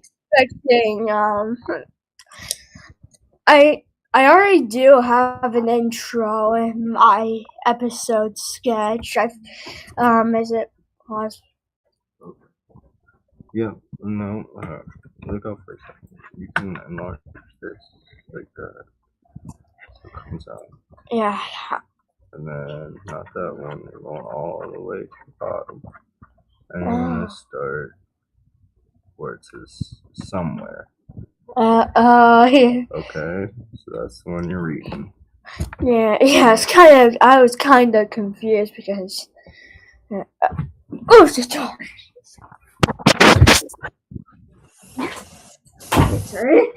Sorry. I took some time to figure it out. So. Oh well. Okay. Somewhere within the vast multiverse lies a world that has never been charted. A forgotten when. I've forgotten. I'm just gonna replace some words offensive to starting. Okay. Somewhere within the vast multiverse lies a world that has never been charted. Forgotten island, hidden beyond the reach of even the greatest explorers. Upon its highest mountain, an ominous force awakened. casting an unnatural shadow across the land. Scouts were sent to investigate the mysterious presence, but none ever returned. As hope began to fade, the realm's leaders issued a desperate call for aid. Letters of valor were carried across the multiverse, crossing worlds, kingdoms, and distant realities until they reached the hands of history's greatest heroes and legendary adventurers. Let each letter bore the same message. To the greatest adventures of the multiverse, a great darkness has been sensed beyond. Oh my gosh. The mountains that border the great forest. Many brave souls have ventured there, yet none have returned with answers. Your courage and your skills are needed. Meet within the great forest. Together, you may uncover the truth before the darkness spreads. Of the countless heroes who received the summons, only a determined few answered the call. As the first light of dawn filtered through the ancient trees, these brave souls gathered within the heart of the great forest.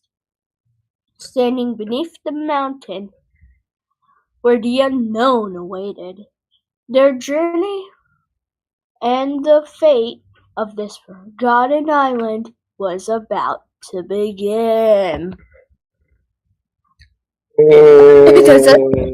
Yeah. All right, so that brings us into the actual island. We're all standing on the island in the forest. If you want to greet or introduce yourself, you'll need to roll a dice. You will need to get at least a 10 to introduce yourself, including your perception points. So your dice roll plus your perception will bring you to your total points to allow you to introduce yourself. We'll go in order from what I see, which is Roger, Robert, Bob, Otto, and Mark. Then myself. I'll be last. Excuse me. I think that's out of context. Anyways, I will roll my d20. Roger. So, Roger, make your roll. Now, hold on a minute. I was explaining to Robert that I've got his roll I'm set gonna in the bedroom. I'm gonna send the link again so everybody knows where to go if you haven't seen it. Okay, go ahead, Bob, and roll. See if you introduce yourself. Okay. All right, I'll roll. Roll right there. Okay. My roll is 16. My perception points are 3. 16, 17, 18, 19. That's great. Pretty... So you get a full introduction. You can say your character's name, their class, and any background that you would like to include. Okay. My character is Jacques. You gotta say enroll, Bob, like you're on the island, so you're just walking up. You're walking up and you're introducing to everybody. Yeah, you're talking enroll. Okay. I'm enroll. Okay, this is hard. Hey guys, I'm Jacques. I did get a critical, which is 20. Cool. All right, let her introduce herself, Mason. Go ahead, Bob. Hey, my name's Jacques. I'm an archer. I have been on lots of adventures before, but not for the last 10 years. So I've just been chilling. However, I got this letter, and I thought that I would come and check it out. Mostly for interest. I'm interested in having another adventure. but I don't have really more of a motivation than that at the moment. Thank you, guys. Pleased to meet you. Awesome. Okay, Otto, you can go ahead and roll while they're talking.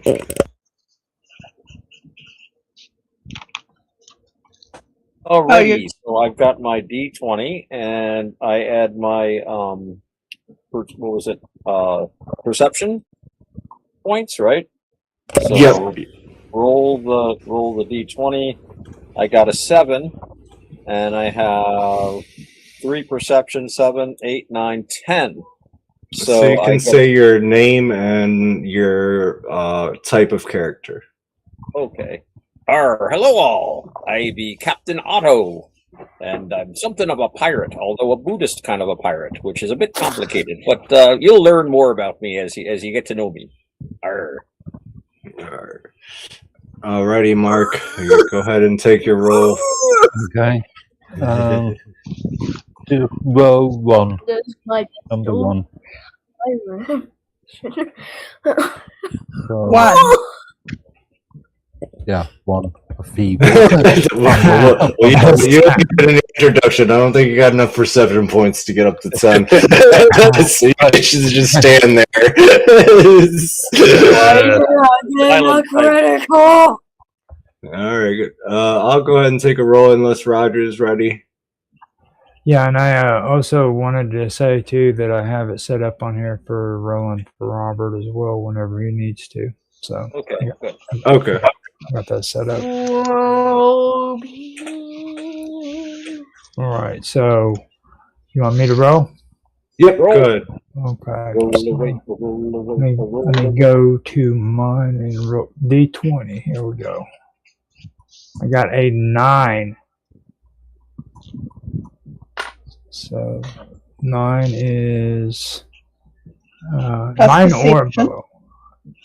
9 or below on the roll. That means a silent arrival. Well, right? you have to add your perception points. Yeah, I get 9 perception points.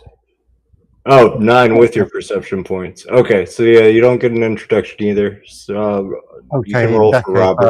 I have 2 on my perception, which is 11.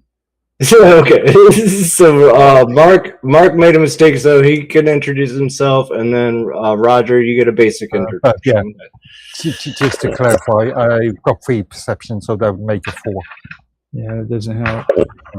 Yeah, I don't think that helps you. All right, Roger. So go ahead and so you get your character name and your type of character. Oh yeah, my name is Malduke. I'm a ninja. I have a nice. We need I have the strength of 2 and the stealth of 1, perception of 2 and agility of 2, and no magic, just 1, dude, and that's it. You don't need it. All right, Robert. Is Robert gonna roll? Are you gonna roll for Robert? Yeah, Okay, I have medium ping. Okay, so Robert, you want me? I yeah. bad ping now. Okay, so I'm gonna roll the D20, and you have 6 plus 2. That makes 8. So you don't have to say any of that. Yeah. Okay, so that's my roll. I got a 19 on my roll, so I'll go ahead and introduce myself. I am Quantros. I am a warlock, and I came here simply because I'm bored. That's right. Work really tires you. Work really does tire you if you have work. It really does. Okay, so we're all standing inside the forest. We all introduced ourselves. Except Mason. Mason's the storyteller, so he pushes the story along. Oh, yep, he doesn't need to roll for this basically the DM or dungeon master. Basically the dungeon master. Yeah, he doesn't need an introduction unless he wants to be a character in an adventure. So we're all standing there. We all introduced ourselves. We each get 3 actions this adventure. So you can do actions like explore the forest, look for traps, talk amongst yourself about what you think the issues or evils are, or anything else that you can really imagine for your action. But you each get 3, so you can go ahead and take a second to think about your action. I have to reload all these sounds. Careful. Do we do all the actions all together, or do we do them one by one? Oh my god! I have to reload all. Actually, I realized I sold you guys short. I need to come out with a really cool freaking greetings, and I apologize for that.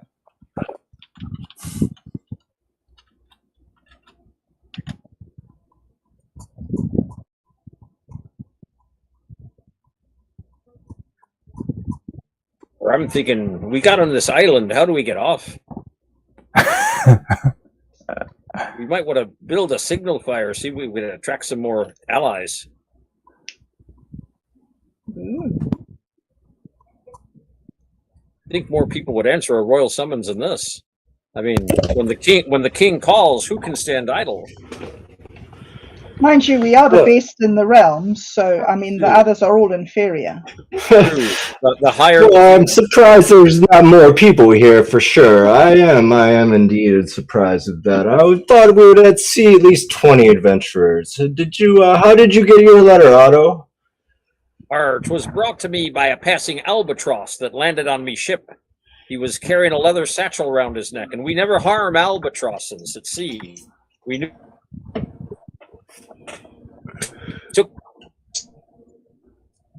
Oh,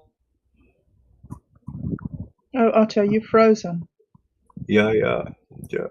I think Otto got a spell cast on him and froze in the spot. Was that you, Robert?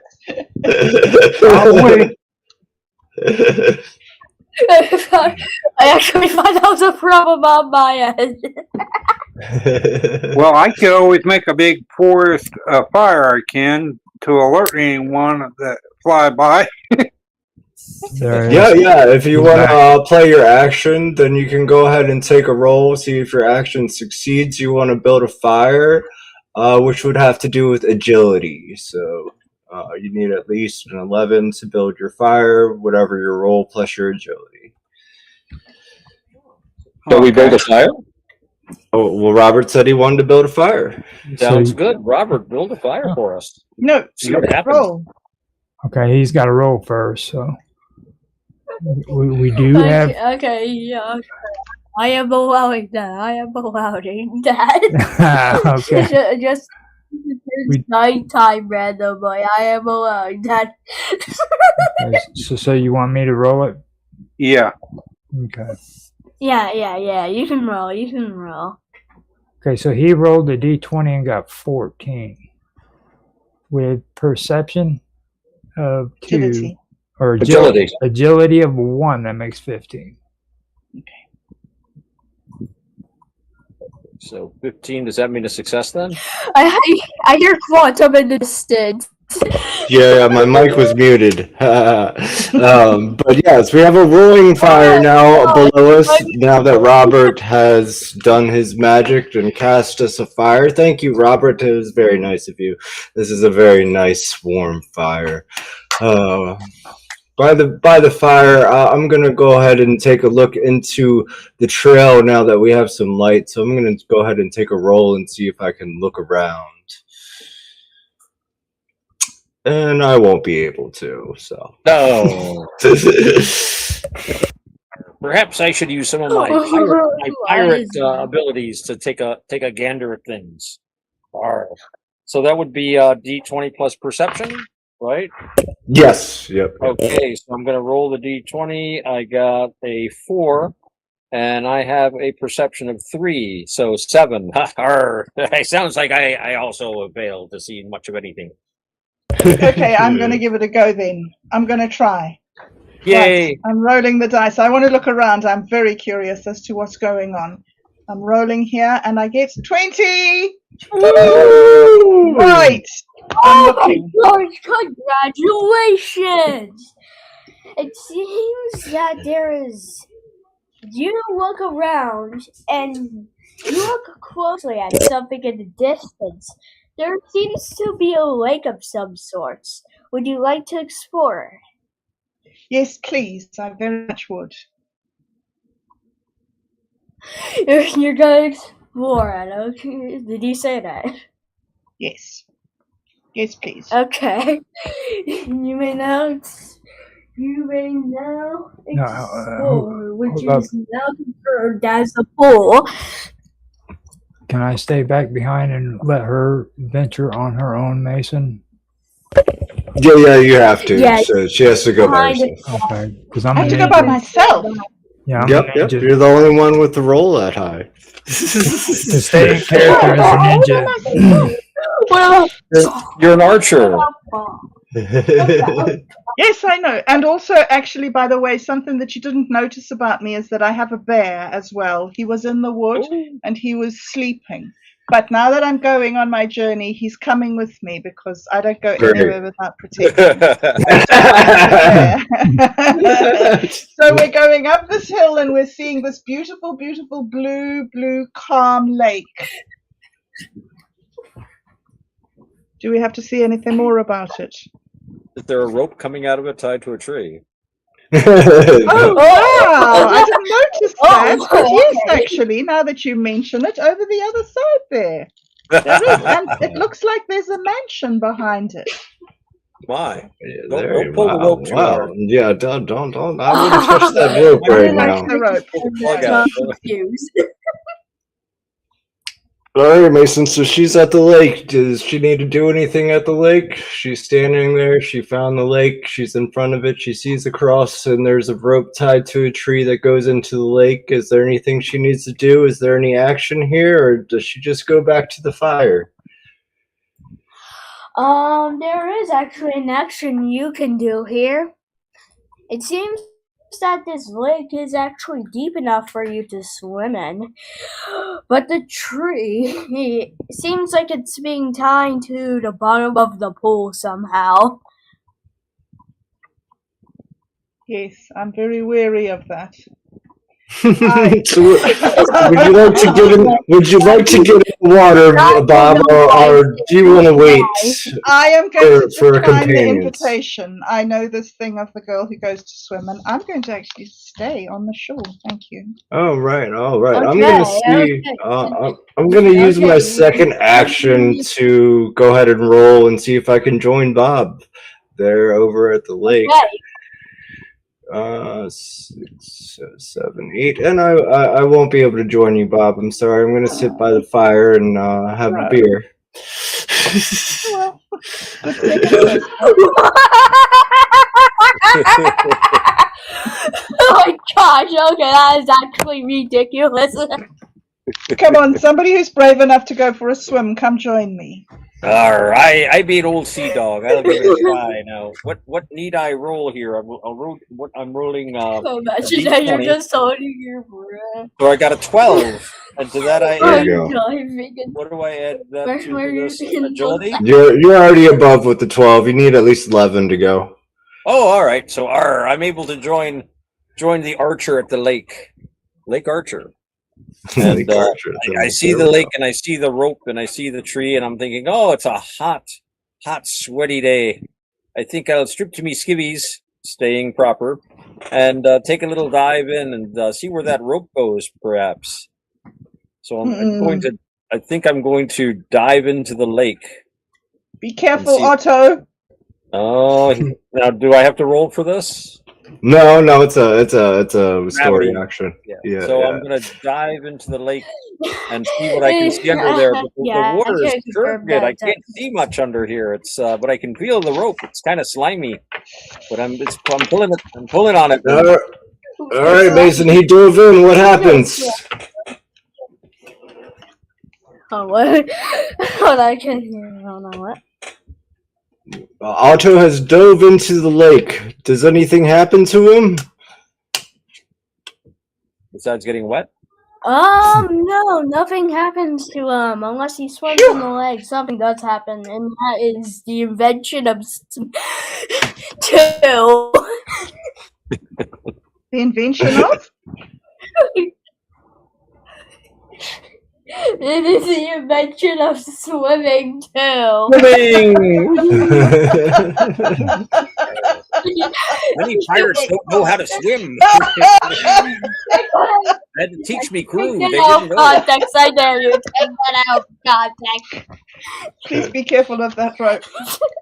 Well, I'd be tugging on it, but it seems to be tugging back, so I'm going to leave it alone. I'm just gonna go back to the surface and swim about. Yeah, for sure. Yeah, the backstroke. A hard stroke there, Otto. A hard stroke. Yeah. Right to the shore. Right to the shore.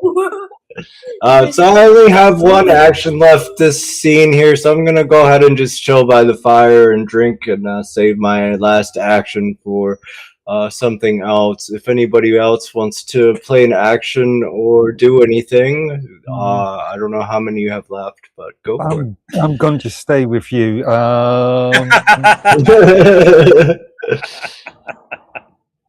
You know you can actually go out into the forest, right? You know that. You all know that, right? We know what? Storyline. Oh, in the forest. Yeah, there's a storyline in the forest. Right. Oh, in the forest. Proceed there from the lake. Just gonna confirm that before the forest there is a storyline. But it seems that your characters are too much of a coward to actually go into the forest. Oh no! Hold up! We're just touching the land first. Oh my gosh! Okay, so what's happening? Who's going to roll for an action? Okay, as I was saying, just to give a clue of my class, as I haven't announced it yet, I'm sitting with Mike, drinking a glass of wine from the family vineyard. There you go. Roger. So Roger hasn't taken an action turn, and Robert hasn't taken an action turn so far. Well, Robert started a fire. Yeah, Robert has started a fire, so that was one. You're right. He's at an action turn. So Roger. Just to keep this in line with this list, was at the fire examining my royal letter for the details for the TNCs. In terms of services. There you go. Mark is reading the terms of service on the back of the letter with his microscope at the fire. The random lamp will be included in the song. Something dreary about death there, Mark.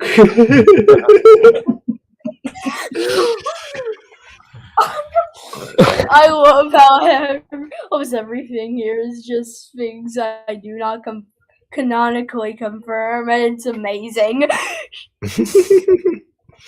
So does Roger want to take an action turn? Roger, you here? He's outside smoking a cigarette. Uh-oh. Oh no. Well, that's an action, right? He didn't roll for it, so I don't know. I don't think it counts. I'll take one. How about your character canonically figure it out of nowhere? How about imagine that, everyone. How about electrify the water, get fish for everyone to eat? Oh, that's a good idea. Oh, fish there. Yeah, fish by the water. He wants to go fishing by the water. I think that's great. But I do not confirm that they are not dangerous fish. They are not dangerous fish. They are completely safe fish and might bite you, but they aren't poisonous. Very good. Venomous, I mean. Poisonous or venomous. They aren't either of those. Good. So go ahead and take a roll see if you can go fishing as your action turn, Robert, and tell us the number if you can. Roll. Yeah. Roger's going to roll. He's back in.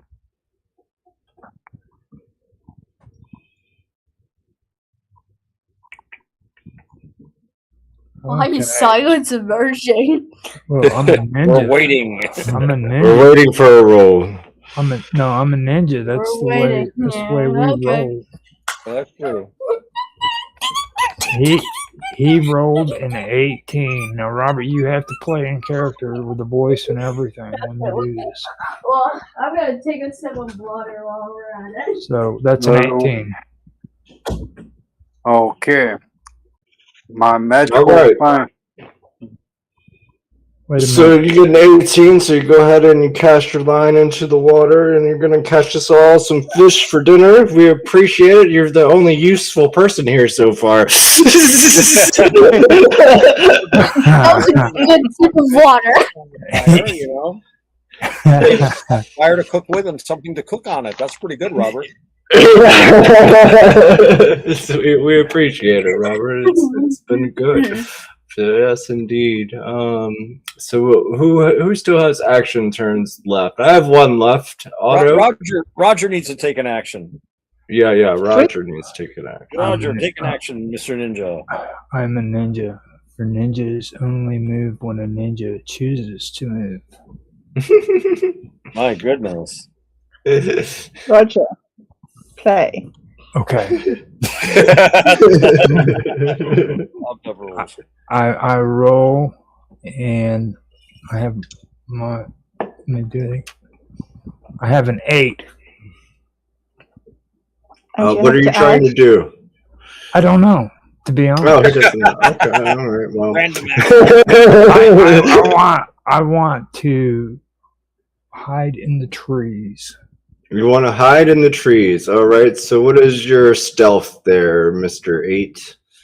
A 1. I have a stealth of 1. Well, you failed because you don't have high enough stealth for that, and you didn't get to 11. And you're gonna sit by the fire with me and Mark, who have done nothing so far.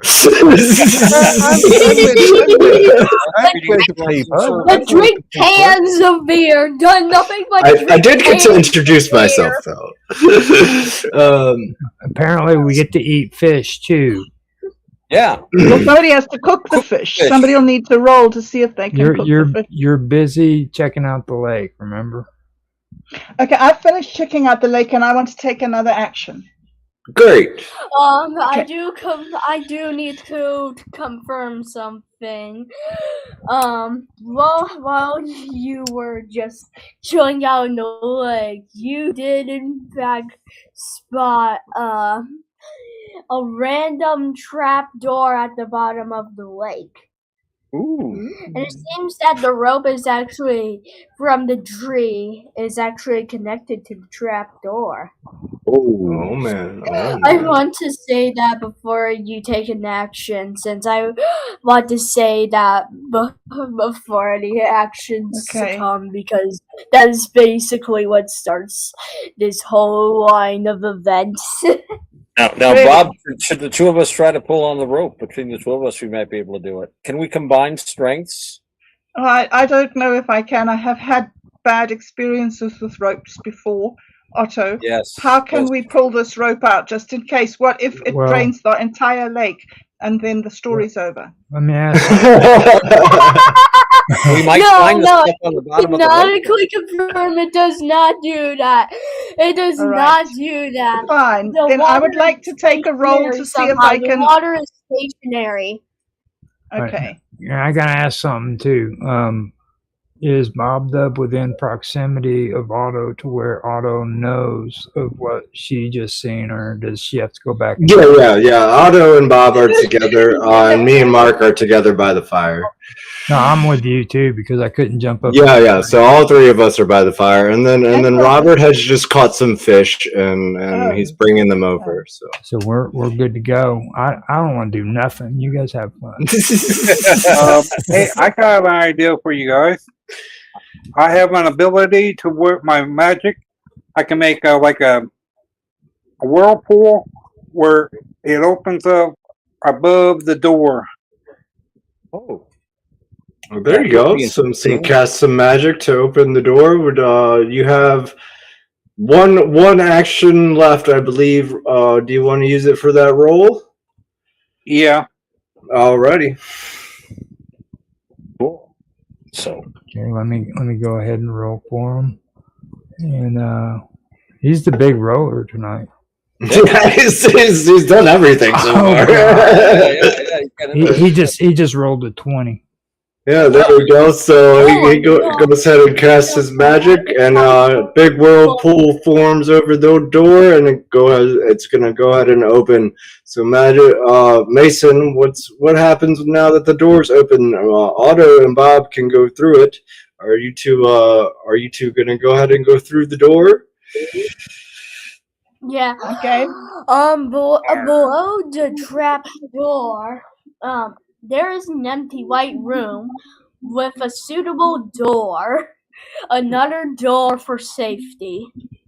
And if you somehow accidentally drop it there, you can teleport to the rest of the group, which I think is currently at the campfire. So if we see the other door for safety, right? So that means there's something behind it that needs to be kept safe. So if we see the door, should we get the others before we open it? Get everybody together. Might be better to have people with us. You can do that, or it's just you and Bob who does it. I don't really care about the amount of people that succumb to the adventures of this. I'm trying to not spoil anything of this world. I'm trying to talk about spoiling anything. It's kind of hard. Yeah, but what about lighting? You need lighting to see where you're going, to see where the door's at. Well, the door is underwater, so he can already see. They're in the room. So do you guys want to head back and get everybody, or do you want to just explore inside this white room that you have found? Well, we should explore the room. Yeah, while we're here. I already said what's inside the room. Nothing but a door. Yes. Ooh. So can I open the door? You would have to. You can open the door. Okay. Can I roll to see if I can open the door? Yeah, sure, yeah. That'll be an action now. Opening the door's an action. This will be my last action. So my roll is a 13, and I add. Well, I don't need to add. So I have a 13. So I go ahead, right? I walk up to the door very cautiously, and I open it. What happens?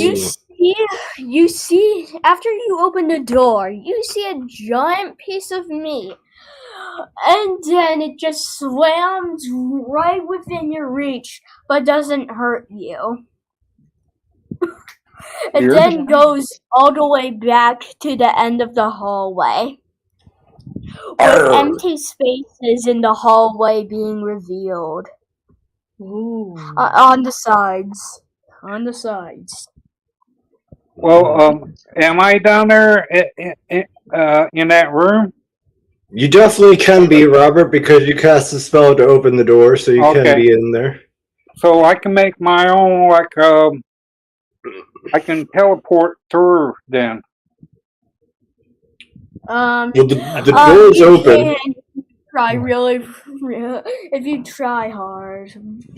Which is do you have any actions left?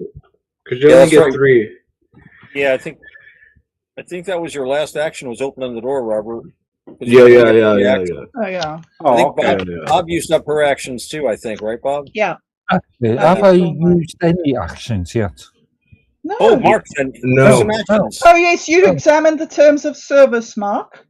Okay. That wasn't a roll. That was just some good content. So yeah, Okay, Mark, what would you like? Hold on, Mason. Mark wants to do an action. Pause. Don't talk over people, please. So Mark, do you have an action that you want to do? Somebody give me some inspiration.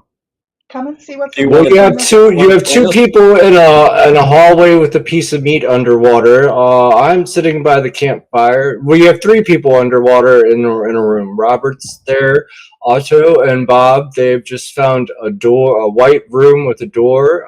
Behind the door, there's a piece of meat that seems to be running away from them, opening the hallways. You have a forest behind your fire you can explore. You have the hallway that you could try to get to, or you could do something completely else. Presumably, because I'm near the fire next to you, we don't know anything about this door or hallway at the moment. Right, you'd have to get there. Mm-hmm. Yeah. So now, would to continue drinking wine and talking to you and reading documentation? I think eventually we would get worried about our fellow comrades there, Mark. We might want to go looking for them. Now, would we have seen the whirlpool? The whirlpool, did we see it by any chance? Were we close enough to have seen it? No, they went through the forest and found a lake, so we didn't see this whirlpool that Robert cast. But I think we're at this point getting pretty worried about our comrades and where they are. We're sitting by the fire drinking. Not me. I'm a ninja. Except for Roger, he's just chilling. He doesn't care. So yeah, do you want to go see if your comrades are okay, Mark? By myself in the scary forest.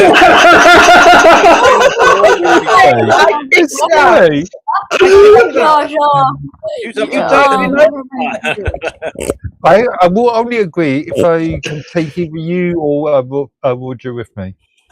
Okay, you can take Roger if you get it. You and Roger will use one dice roll to go explore. You can't take me though. Well, like I said, I'm a ninja, too much about the dude. story. I mean, like I don't know if I want to commit to such an overtly action. Okay. Put this down to a dice roll. The dark world, you say? Anything below 10, I go by myself. Anything above 10, I'll take you with me. Do you want me to roll that? If you want to. No, we do not trust you. That was the setup of I've ever heard one.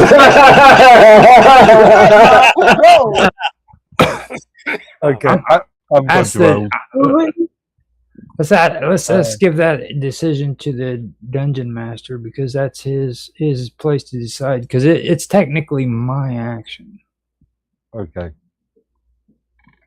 Dungeon master, who rolls for that action?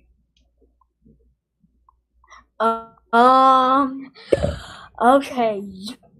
I'm choosing that that Roger can actually choose an action.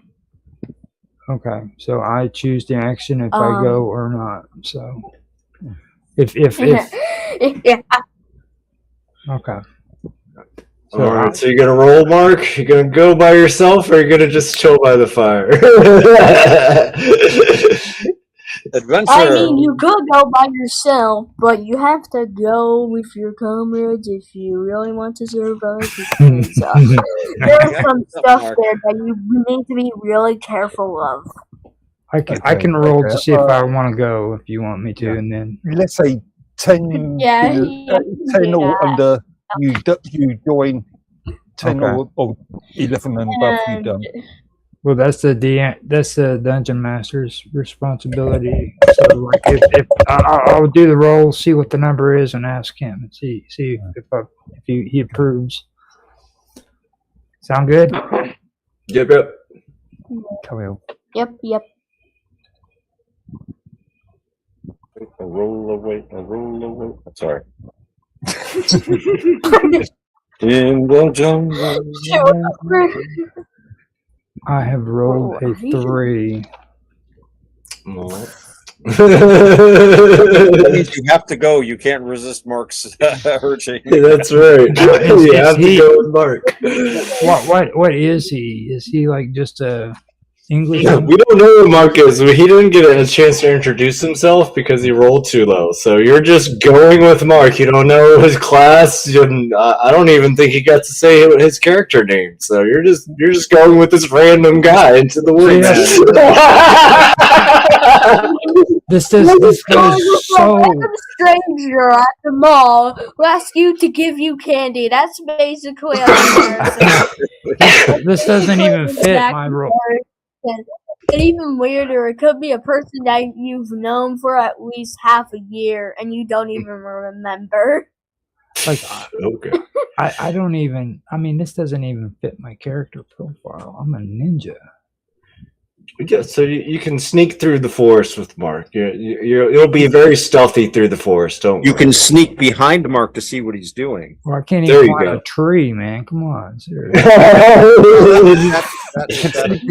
Okay, I will sneak through the woods at a distance and let him be the guinea pig if somebody attacks.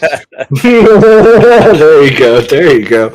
All right. So Mark goes on to search for his comrades, and Roger sees him leave, sneaking behind him, watching from afar. Mark, you find Otto, Bob, and Roberts in underwater. You notice they're underwater in a room. Do you want to join them there, or are you just going to watch from above? For the moment, I'm just going to watch them. Okay. Okay. Cautious. So who still has turns left? I have one turn left. One How many do action I have left. left? I think I took. How many actions did I take? I went to Okay, the lake. you can take your turn. Well, I think I have one action left because I Good. went swimming was one, and I also went to the lake, so that's two, right? So Yeah. all right. I think what I want to try to do is see what that mystery meat is. So I'm going to see if I can. I'm going to try to see if I can follow the meat or try to follow it to see what it is. Beef or bison. All right. So you're going for agility here You for can't your follow roll. me, but careful. You may be smashed. Oh, all right. So I'm going to roll. You follow me. Can I ask you a question? If I wanted to teleport a piece of fire from the fire, You're out of where action. am I? Oh, You're out of action. You're That's on the Where are you supposed to teleport it? You can teleport it anywhere you want if you get a high roll. But if you get a low roll, it teleports somewhere random, like the home you had 2 years ago. You only lived there for a month. wow. I like That that. would be Yeah. scary. but if I wanted to get something, like a piece of wood that's on fire, could I do that? Yeah, I think the main thing here is we started with 3 actions just to see, because it's our first things, to see how things would roll out and what we need to work on for the story. So I only have 1 action left. You don't have any actions left.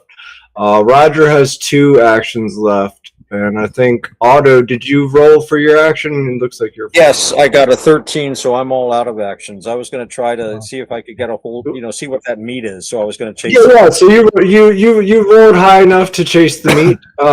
13 is high enough to chase it. It's above 11 there. So you're going to go ahead and chase the meat down the hallway, and Mason will tell you what happens when you chase the meat. Chasing it down the hallway. What happens? Okay, so you chase the meat, and suddenly it starts moving.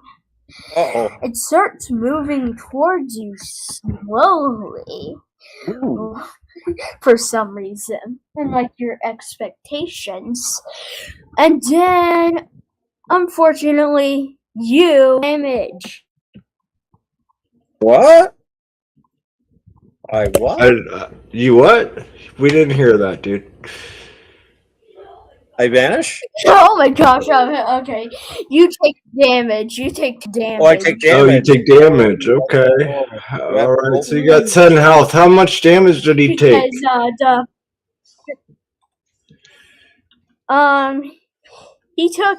he took about like 10. No, not 10. No. That's his H. 1 HP. All right, so he's down to 9 health. He falls on the floor in pain for a second before standing, and the Meech runs away again and disappears down into the hallway, not to be seen. That is Otto's last action. Now, do you see why Ninja never chases me? I'm glad you don't chase meat. Sorry for your luck. Sorry for your luck. Oh, well. Sorry for you. I was thinking it might be some pepperoni. I was going to make a pizza. So you were going to make a pizza, come back up, and feed the pizza to the campfire friend. To the campfire friend. You fuck them. Oh my gosh. Pirates and pizza go together. They both start with the letter P, you know. Well, I'm going to go ahead and use my last action here, guys. I'm getting a little worried about my comrades sitting by the fire, so I'm going to cast a spell here to bring them all back to the campfire to see what's going on. Let's see if anything works for me. I have not rolled anything good today. I get a 9 total, so it's not going to work. You guys are stuck there. I'm sorry. Oh my mighty wizard would gosh, save me. while stuff is happening, I'm going to take a quick bathroom break. I'm going to be back. Okay.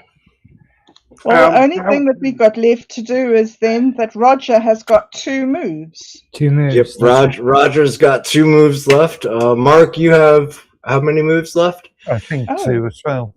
Yeah. 2. So yes, they both have 2 moves. Wow. Left. See, and that's the way. That's the way of the ninja. You see, we move stealthily, and we do not do things out of like external thinking. You know what I mean? It's like we don't go after meat and chase it down. You don't follow your impulses, Roger. You don't just impulsively say, "Hey, look, pepperoni. We can make a pizza." Mozzarella. Yeah, but We've waited an hour to see what action the ninja is going to take. Well, that's because we have watched what your actions were first before we partake in the We have 2 actions. Do you want to do any more actions, or we're gonna go ahead and end the first episode in our greetings of everybody? I would like. Hold on. What? Hold on. Okay, so, okay. Now, do these actions stack too? By the way, if we go into the next episode, will I have 2 actions on top of the ones I have? The next episode will have different amount of actions. This was just kind of the first run to see how many actions we actually needed. Okay. I think you need actually a lot of actions to actually get through this kind of stuff. Yeah, but we don't want to do the whole story at once. We want to break it down into segments. And it's probably going to take longer for you. So, I think we're going to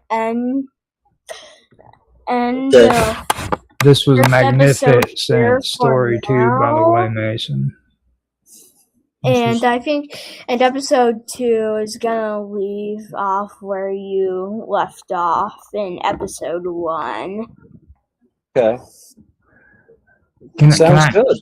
Can I call this? Quantum, I think you're muted. Yeah. So we're gonna go ahead and leave it. The dungeon master said that the round is over for this adventure. So we're gonna go ahead and leave it with Bob and Otto. Bob, Otto, and Robert are still under the water inside the white room. Meat has just escaped after hurting Otto. I am still sitting by the campfire. Mark is overlooking the lake, watching the action. So he got to watch Otto get hurt by a random piece of meat in the hallway. Roger is in the forest behind Mark, stealthily. He can go ahead and roll over his actions into the next adventure for the next scene. And then Robert here is our VIP for this adventure. He did everything. He started our fire. He caught the fish, and he opened the trap door. Great for that stuff. And then we'll get everything wrapped up for the next episode, and we'll get things sorted. I think next episode we'll try to get. I think we'll move it up to like 6 actions each. That way we can play a little longer. I definitely wanted to get the introductions in there and kind of get the feel of what we were doing, and so everybody can kind of learn how to play and the things that they could do. This was to you, by the way, Mason. This is a beautiful story. I'm glad that Otto was the one that chased the meat, not me. Okay, so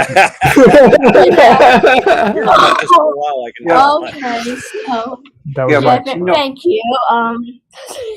There is a more fleshed out story out there. There is a more fleshed out story. Yeah. Once we get rolling, Mason definitely has a lot of notes and stuff for the story that he's worked really hard on it. So he definitely has a lot. This is just kind of the introduction of us getting used to playing. So once we start pushing forward, I think it'll become a lot more interesting. He definitely has a lot of stuff written down that he wants to accomplish in this, but it's been about an hour, so we'll go ahead and wrap up for the Dude Where's My Wallet roleplay adventures and move on to regular scripting. In a minute, I'm gonna take a little break and smoke a cigarette, though. Sounds like a plan. Alrighty. That was great. Thanks, everyone. Now, Mason, what do you want me to name that episode? I was wanting to ask you that. Just pick a name. What?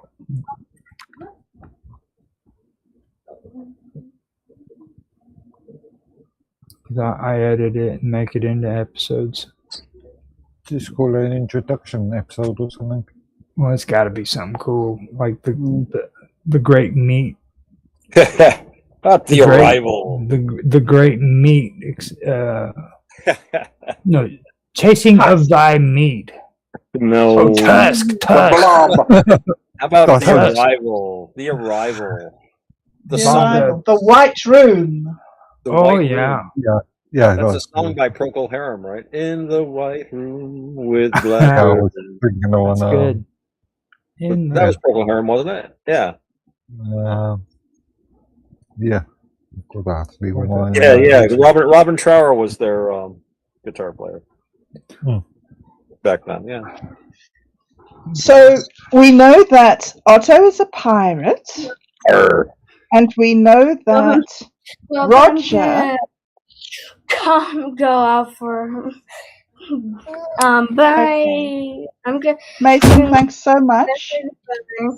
Bye, and thank you for playing. Hey, it was our pleasure. Thank you, Mason. Thank you. That was an excellent game. Bye, and thank you for playing. I'm gonna leave now. All right. Okay. Bye. Thank you. Bye. It was really fun. I like it. So, Roger, is your name Roger? Oh, no, it's not. No, you do. Like when we get more fleshed out in the story, but Yeah. Okay. Sounds good. Looking forward to it. Looking forward to it. Malduk is my D&D game. I have Malduk, then I have Othos, then there's a Snowfry is another one. Malduk is actually supposed to be a black knight, but I don't want to be a knight. I used to be a true chaotic fighter magic user. A black ninja. Well, yeah. Would be a good idea if you just note down your abilities and name and. Yeah, we should all post a little synopsis for each other in the. We're not allowed to, though, are we? That's we've right. only introduced so much. Because nobody knows who I am. Yeah. No, and we're longing to know, and you won't tell us. That's seem like a ninja. Quantum tell us who he was. See, that's disclosure. That's what they call it. It's disclosure. Like if you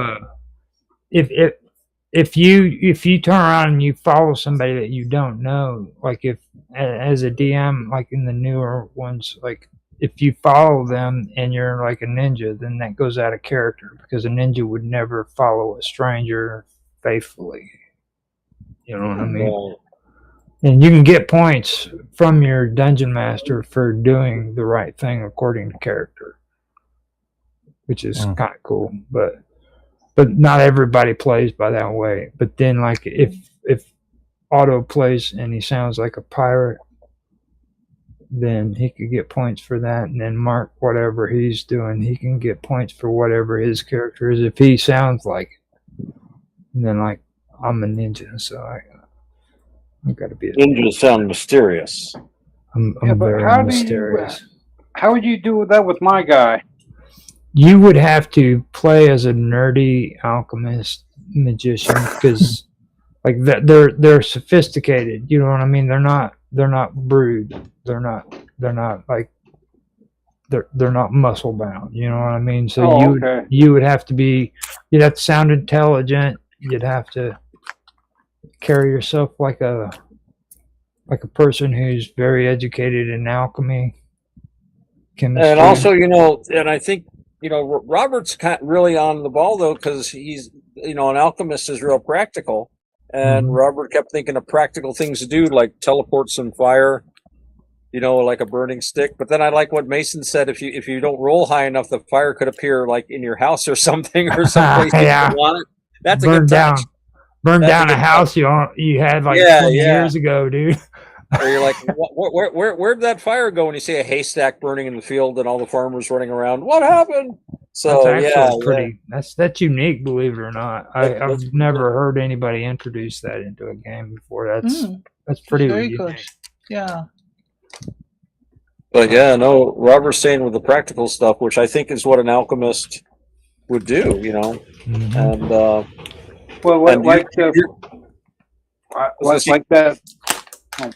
I was just going to say, like that meat guy. Oh, I was going to suggest is, I would have a thing of fire in my hand, like I can use it to look around the sea. Plus, I can use it to set the meat guy on fire when I'm hungry enough. Okay, so let me also point out, we've learned that we should not chase the meat. Don't chase the meat. I'm just putting it out there. You know what I'm saying? We don't know if the meat's gonna ever come back. That might have been a one-time thing there. Yeah, exactly. One thing I really do want to thank you guys for playing. He's definitely he's still learning to be a dungeon master and kind of direct the story. So, I'll step in every once in a while to help him out, and kind of do the narration for him here and there. But it's definitely mostly his thing. So, don't. As a kid, he can be a lot more imaginative than we can. And have a lot more grander ideas than we might think of. So just keep that in mind. That it might not be a direct kind of D&D mission where you're battling something. It might be more imaginative, like going into this hallway and fighting a piece of meat where Otto gets hurt. Which is actually better. Yeah, no, it's a lot more fun. It's a lot more adventurous for sure. Yeah. But just keep that in mind when we're playing, because once he gets a grip on how to narrate and kind of push the story in the direction he wants it to go, I think we'll really get rolling. We'll have to work on how many moves each of us have for sure. 3 definitely isn't enough. I mean, even with 3 moves, it took us an hour. Yeah. But I think we need at least 5 actions to really accomplish anything here. So we'll bump that up for next round to 5, and then get that going. Do we have a regular script to do today that we didn't do for last week to read tonight?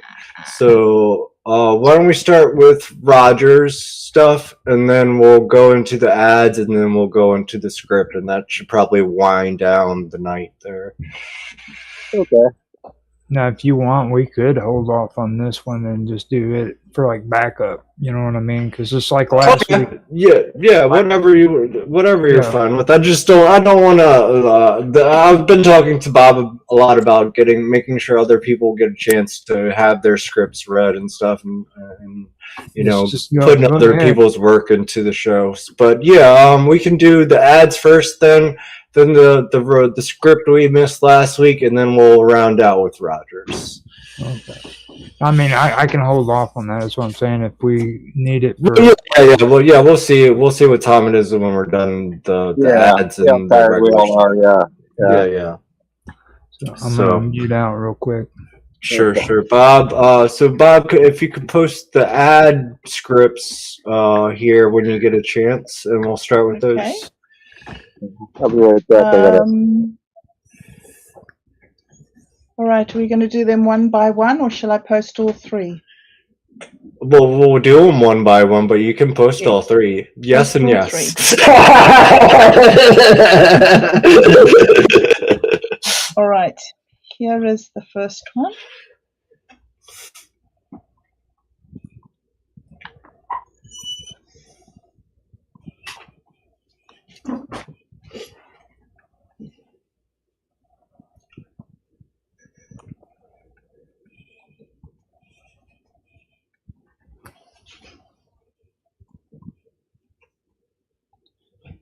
I know, see it here.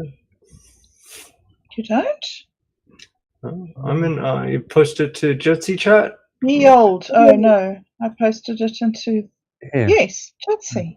Yes. It hasn't refreshed itself. Well, as far as I'm concerned, it's not refreshed itself. Yeah.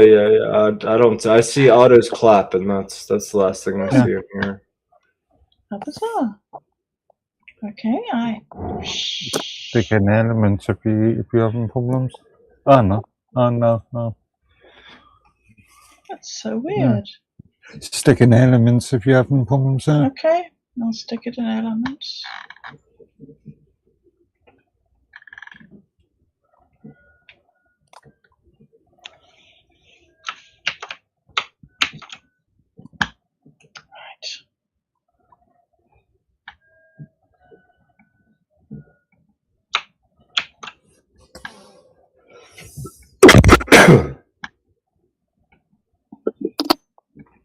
Okay. Wow.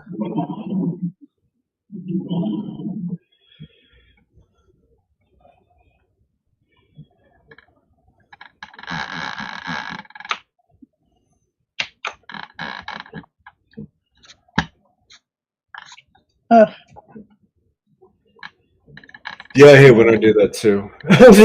Yeah. I saw it at the bottom, and I just kind of laughed to myself. It's like, I hate when I do that.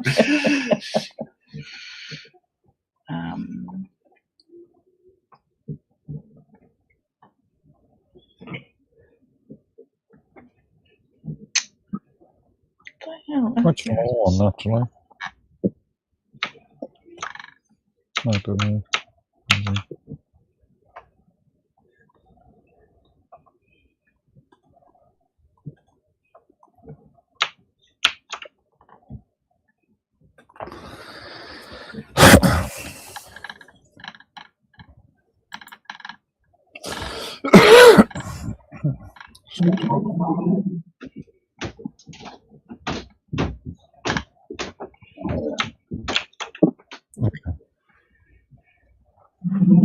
Okay, they're all an element.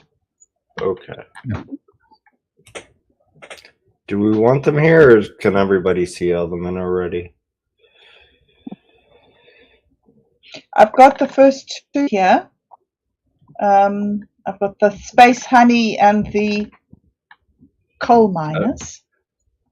I don't see anything from you in Jitsi chat. I see them in element. Yeah, I see it free. Okay. I see them in Quantum Gathering. Yeah. Yeah. Oh yeah, 9 Jitsi, but Let's look at all this.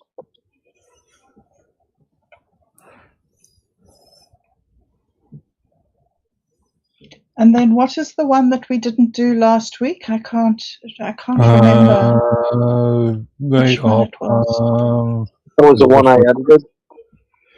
When you edited. I put in the word that a lot. The only thing I had a question of when I did was there was a line where Mark says, "Watch says this," like "Watch says this," or whether it should be "the watch" or "my watch." So I left it as was. I wasn't sure what was meant. Well, you have a copy of that then, Otto, don't you? Yes. I just have to find it. I just turned off my laptop because I was a bit. I got it here. I'll do a remind for it, and if Mark could send it over to the Jitsi, that'd be great. Okay. What the last week's Yeah. Otto's edit. Copy. It's actually quite a long one because it's in 5 separate segments, isn't it? Yeah. Episode 8.3, The Architect, right? Oh, that's right. It's the mole. Yeah. Yes. Now I remember it. Sorry. I got my laptop going again. I can find it here. We got it, Otto. You got it, Otto.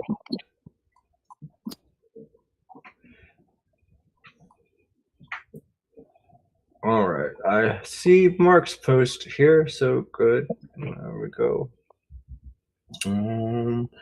I just need to go up and start. Let's see. So, yeah, can you bring the ads over as well? Because it doesn't seem like Otto's on element right now. Okay. 2-6. I'm in the Quantum Gathering, but. Oh, can you read from there, or do you want them over here? Doesn't matter. I think I can read them here. I like having them in Jitsi, but it's not a big deal. Okay, no, I can do both. I can do. Okay. See all the ads. Not sure about the formatting, but it looks like that.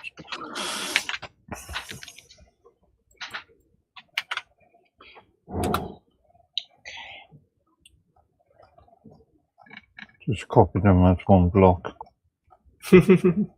Yeah, each one is donated with by an end, isn't it? Yeah.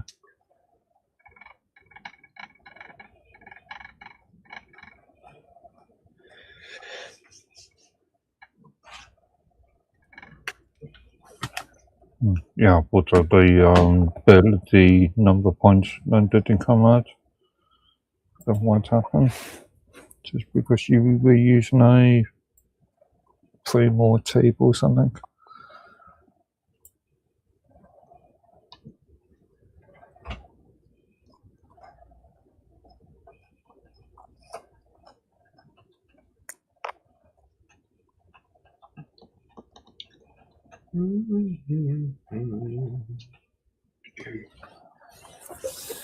Trying to see all these roles here. Confidential. Oh, okay. I see what you did. I got you. I was like, wait, why is this so long?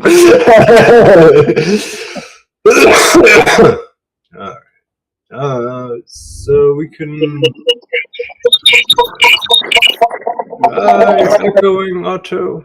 There we go. Yeah. No.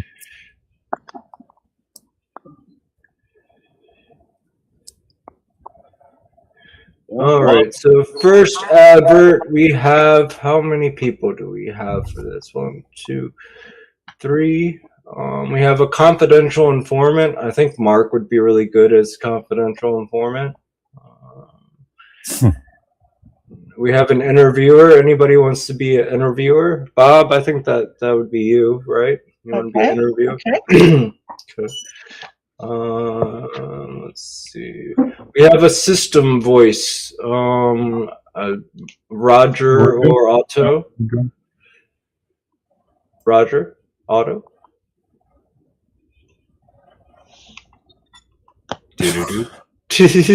Everybody dropped out.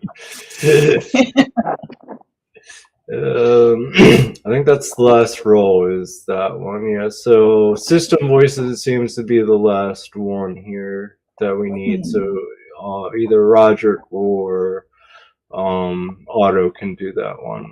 Roger probably won't want to. He doesn't like to read that much. Oh, Roger said he'll do that one. So what? Says he'll do that. Okay, awesome. Yeah, so it'll be the I can do the system voice. I just had to go grab the last of the coffee that Robert. Cool. So I'll do narration.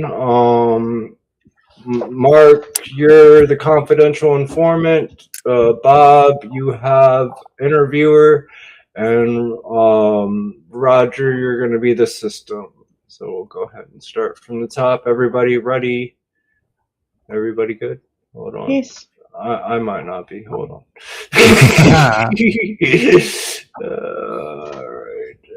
Confidential format. Okay. So this is the first one, not the bottom one on the chat, right? No, it's top. Yeah. Enter the brain matrix advert is the one you're looking for. Yeah.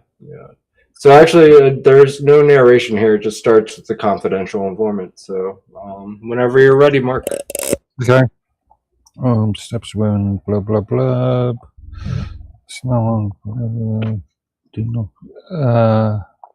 Okay, this is narration, isn't it? Okay. From a worse, it's accesses. Hey, actually, no. Where am I? Welcome citizen. Yeah. Okay. Welcome citizen. Today I will reveal the products that can change your life. Great. Is it a toaster? A cult? A toaster cult? Worse, it's access. Oh, and let me go read that again. Worse, it is access.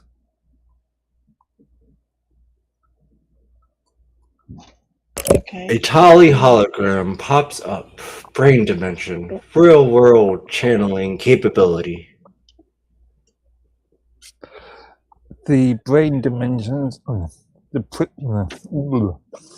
brain dimension has a way to communicate with the real world. Oh, like dreams. Or when you remember a song and you suddenly feel powerful. No, dreams are casual. This is classified.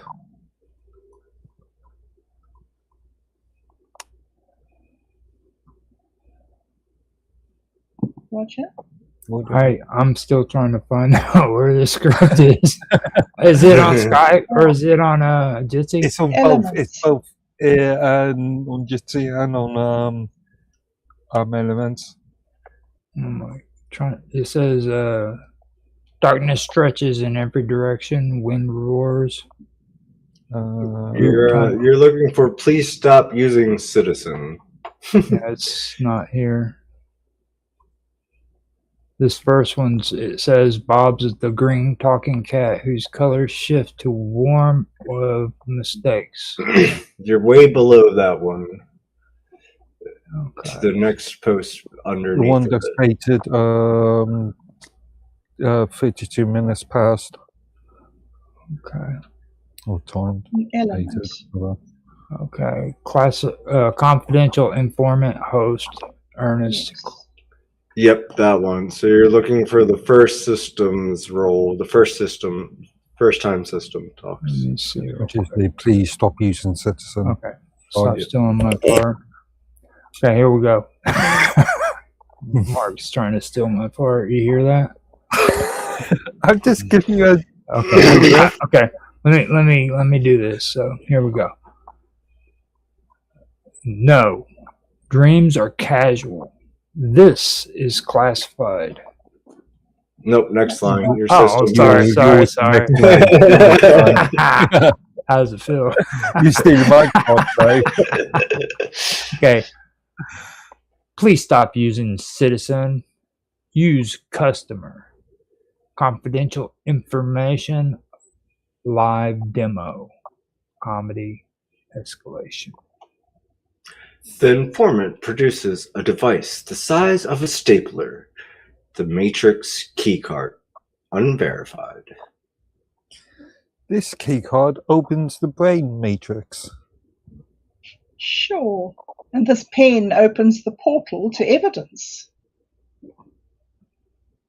The interviewer grabs the keycard, looks at it, and squints.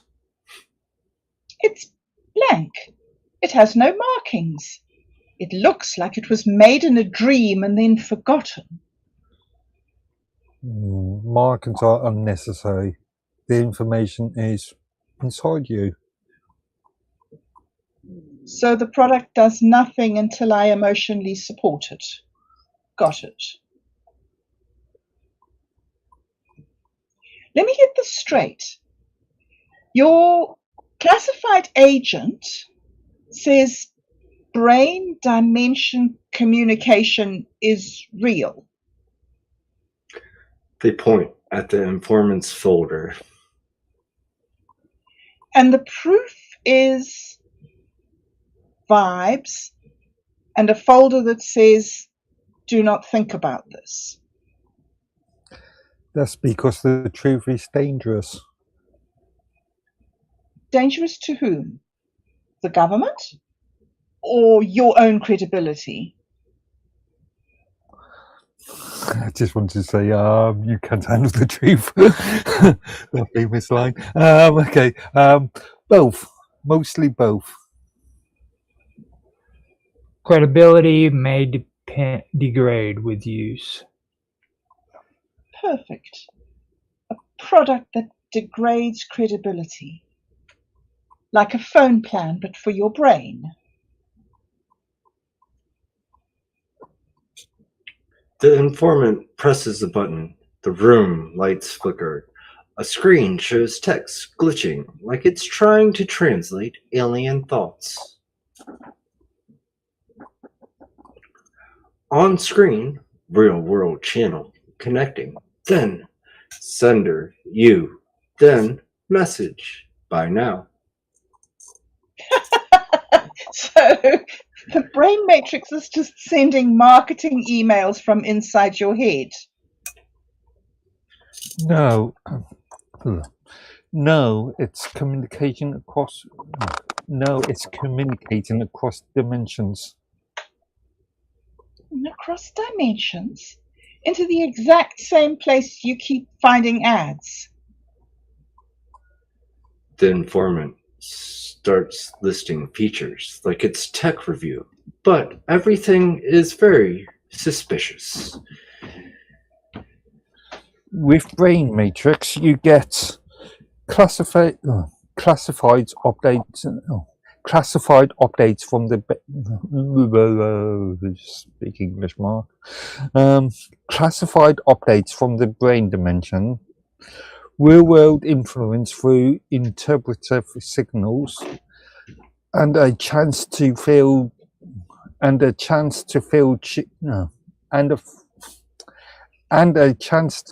chosen by something,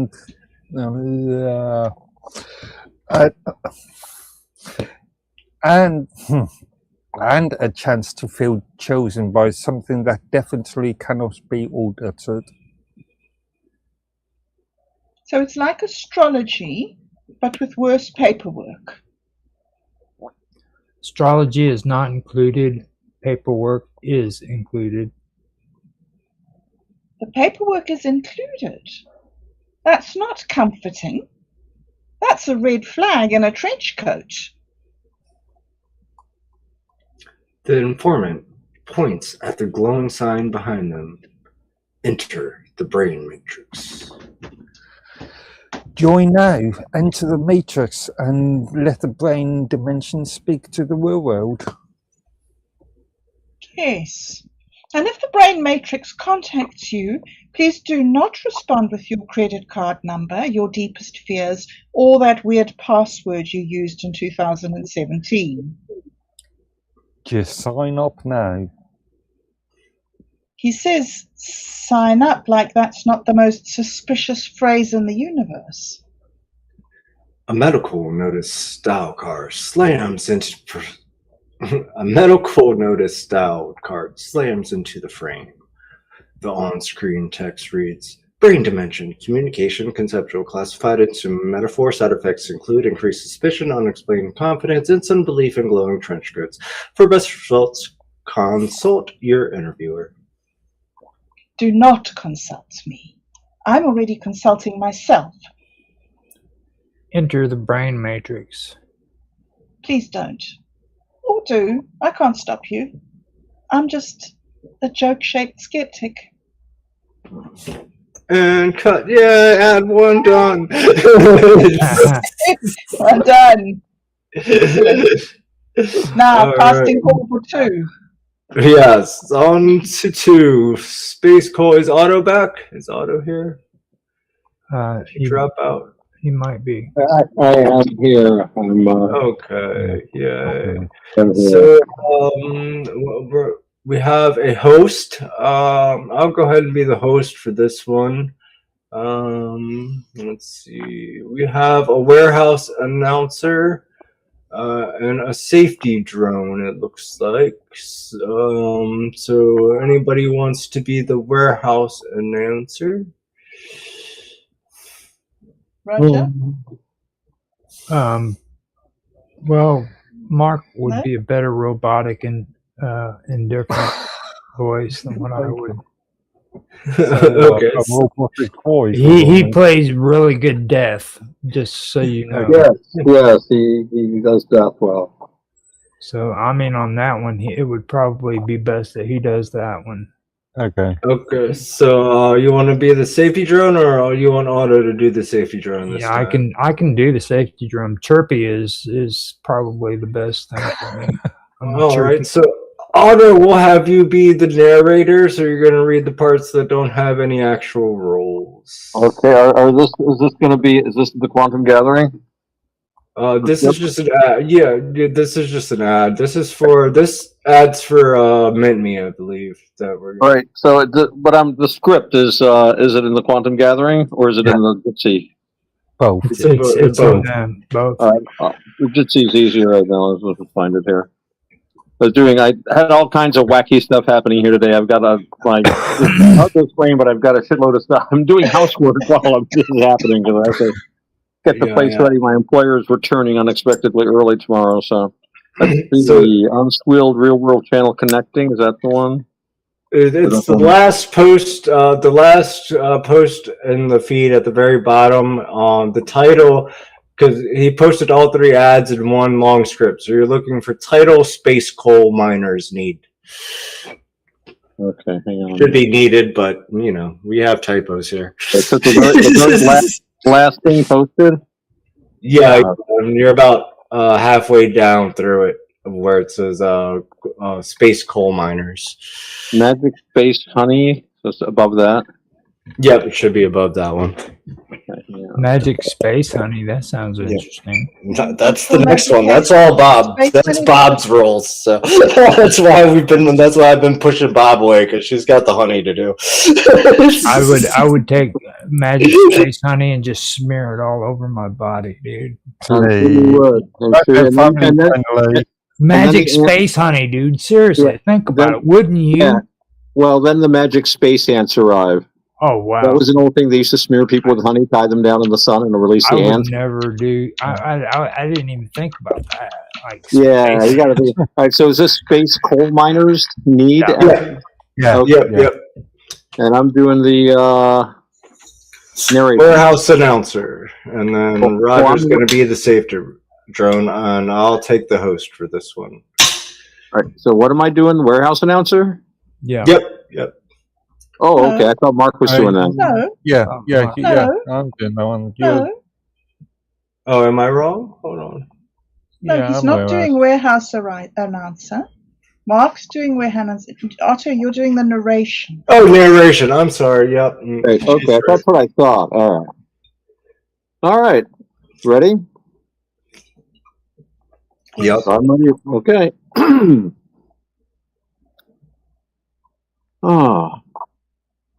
Let's see.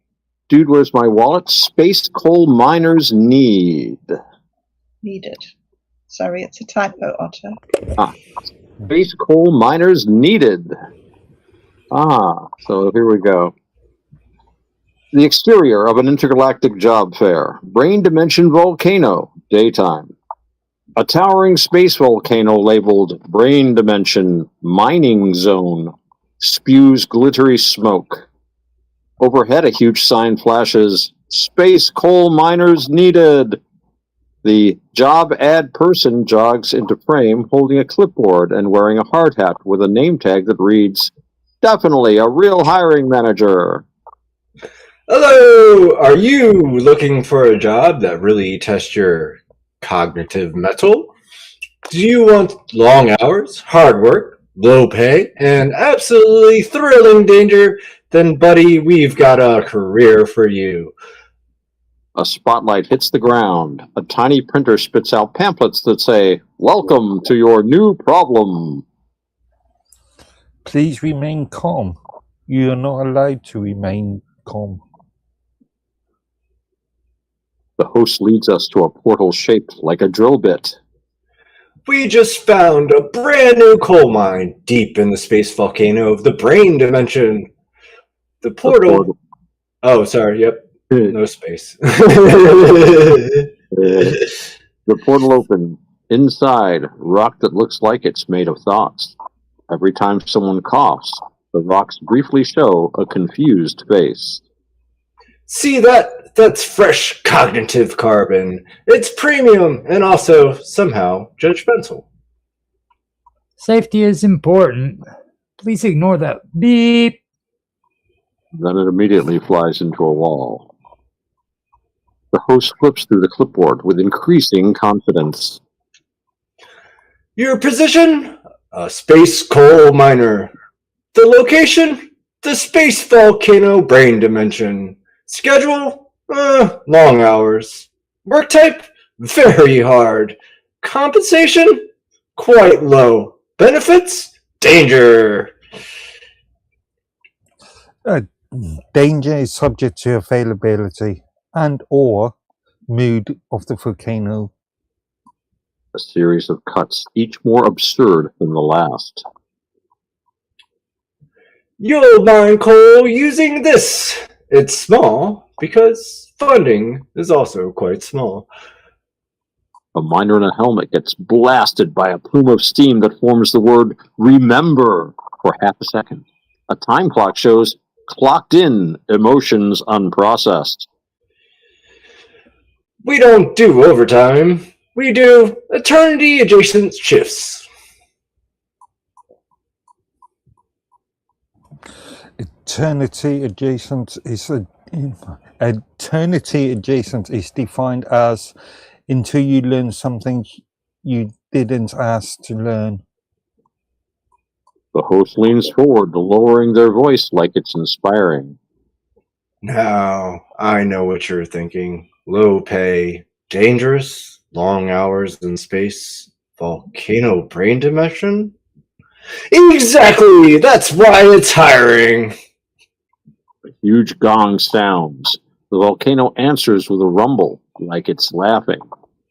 A sign pops up with bullet points.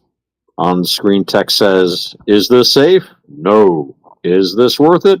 Probably not. Yes. Is it dangerous? Absolutely. Is there danger here? Technically, yes. Danger is in the job title.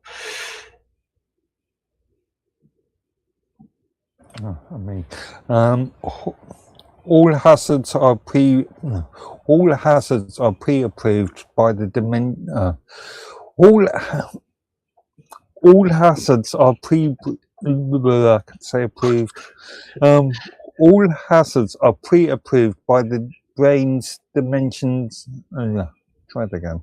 All hazards are pre-approved by the brain dimensions manager, who is also yourself. The host points off camera to a giant glowing apply button shaped like a coal lump. So come down now, apply now to become a space coal miner and spend your best years becoming... I think you then say a powerful character, at least. Oh, let's see. A powerful character, at least in your own thoughts. Okay. Applicants must bring a hard hat, a lunch that can survive a metaphor, and at least one regrettable ambition. The host holds up a card like a medical ad. Coal mining is comedic. Results may vary by personal brain weather. Do not attempt in real space. Do not mind feelings. Do not mind the manager's ego. The safety drone returns and chirps over everything.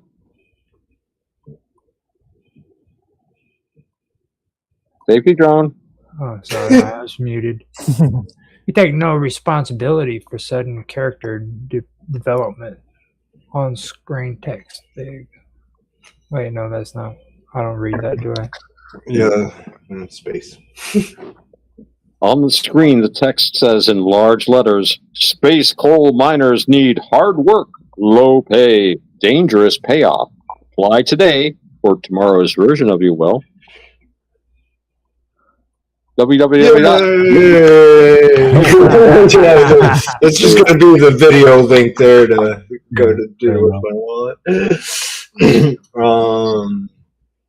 So we have space, Magic Space Honey advert next. I don't know the roles here. I know Bob is the main role, so Bob's probably going to be the host, right? Yes, no, host. The next script you make for this, I need to be freaking smeared in space honey. The space and as long as you don't stick yourself on camera. I want to be floating in space. I want to be floating in space like Captain Kirk, like before. But this time I want to be just lathered in space honey. Magic space honey. The magic space ants are going to track you down, dude. Be careful about that space honey. Dude, this is Captain Kirk. Okay. Think about it. Yeah. Even so. Captain Kirk was a fighter, dude. He took on all. So this one only has 2 roles, guys. We got host, which is Bob. 3. I'm wrong. The narrator. Okay. Narrator. Well, yeah. So we have host, as Bob's going to be the host for the Space Honey. Right. Who wants to do system? We still have the system. I'll stay with system. Okay, so Mark will go ahead and do the system, and then we have a narrator. Otto, you want to narrate this one, or you want me to do it? Okay. I can narrate it. I'm happy to narrate. Awesome. Let me just get to the beginning of the script. All right, Magic Space Honey advert. I see it. A super cheesy studio.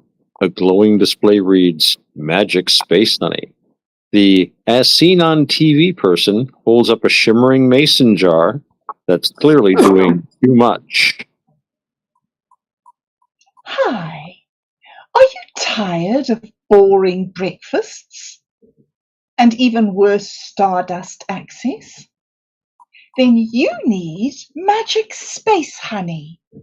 The space suite upgrade your day doesn't deserve, but definitely needs. A hologram flickers on. A tiny spaceship with a big heart and a label that says Swarm Space. Unauthorized excitement detected. Proceeding anyway. You know how regular honey is fine? Well, magic space honey is fine, but it's also sci-fi. The host pours honey onto a pancake. The syrup sparkles so aggressively, it briefly looks like it's generating a small weather system. This honey was collected by swarm space bees orbiting the cosmos, harvesting nectar from glittering clouds. Glitter clouds are... glitter clouds... Glitter clouds... Glitter clouds is a marketing term. The source is classified. Right, classified. The point is, trust the bees. They wear tiny helmets. That's basically a doctorate. A spoon dips into the jar. The honey stretches like taffy, then snaps back with a beep. The label auto prints, "Miracle ready, may cause joy." The host holds the jar over a cereal bowl. The cereal briefly becomes a tiny parade. It spreads like magic. Tastes like, I definitely made great choices today. And when you eat it, your tongue will experience mildly confusing nostalgia for a planet you've never visited. The last claim is not measurable. The big... Oh, okay. A giant button drops into frame with a comedic mechanical thunk. That's right! Low price! Not bargain basement low. Low, like low orbit. Please stop referencing orbit. Order now, and we'll send you a mason jar full of magic space honey, packed with cosmic sweetness and delivered with maximum instant win vibes. A trapdoor opens behind the host. Another jar slowly rises like it's on a sacred platform. But wait, there's more. Order now, and you might receive the bonus Swarm Certified Sticker Pack. You might, possibly, conceptually. Stickers are still science, so do it now, because the bees aren't getting any younger, and space nectar isn't going to ration itself. The host holds the jar up to the galaxy backdrop. Magic space honey, space sweet, jar accurate, morning upgraded. Morning upgraded is not a real metric. Call now, donate now, join the honey timeline. Act fast. Donations close when bees say so. And notice. Honey is only available in conceptual mind for registered dreams. Paid advert by swarmspace.lovable.app. Donate. Void where prohibited. Do not consume in real life. May cause unauthorized joy, giggling, and temporary space thinking. Results may vary by personal narrative. Temporary space thinking ends when the dream registers. Consent required. Dreams registered only. Good luck. Yeah, that was definitely the best one.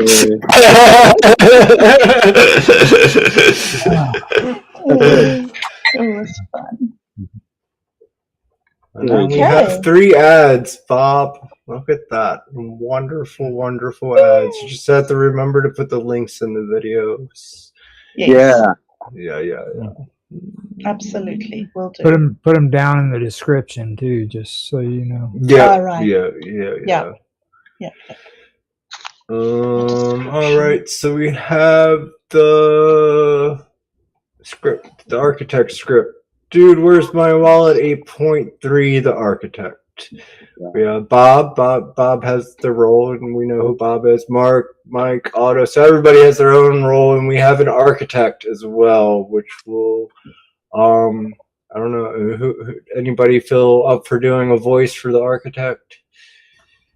I could do it if no one else wants to. I don't. I'm always up for doing. I don't care. Whoever wants to do it. If you want to do it, I think Otto has a lot of lines as it is. Okay, yeah, that's fine. That's fine. I'll do the architect. I'm not sure how many lines I have, but that's fine. Yeah, it's up to you, but yeah, that's fine. Yeah. Like a good architect. You're the architect anyway, really. So all right, I'll do architect voice. Bob, you'll do narration, and Bob, and then everybody else just has their own role there. Yes. So the only thing is that I don't seem to be able to get the script.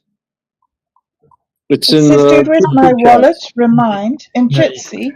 Scroll up. It's at the. It was actually the first one that was posted, not the. It's not under. It's above it. Confusing. Tonight we're hearing that mouse scroller just moving all night long, man. Everybody's been having to use it. I don't see it in the Jitsi chat, guys. I'm sorry. It's above all the ads, after the smiley face. Yeah. You mean we'll try refreshing, Bob? I don't. Okay. You're not being able to post or do that. Yeah.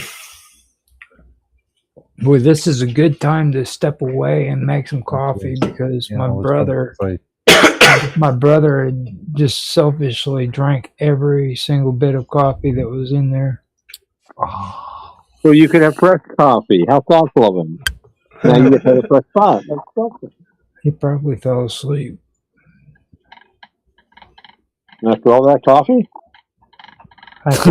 You never know with him. I mean, he's like me. We drink coffee and then go right to bed right after. I used to be like that. I really can't anymore. I'm kind of sensitive to it. But I remember when I was a young man, we'd finish a night out on the tiles, and we'd all go to this diner in the morning and drink big cups of coffee, and then just go home and crash. And it used to sleep like a log. Bob, do you see it now? You want me? I found it. Yes, I found it. That was yesterday for me. So. All right. So 3, 2. Hold on.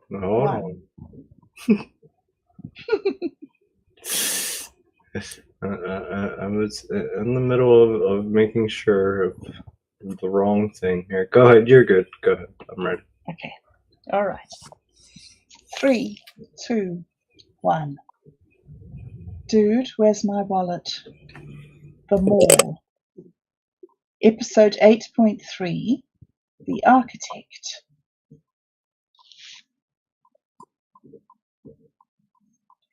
Darkness stretching in every direction. Wind roars.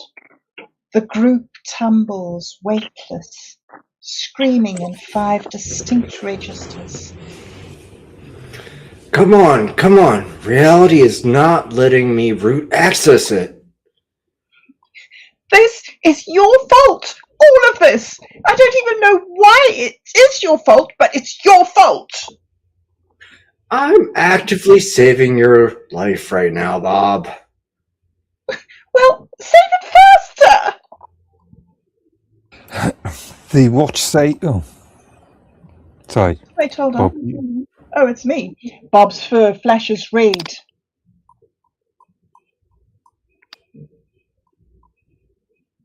The watch says danger.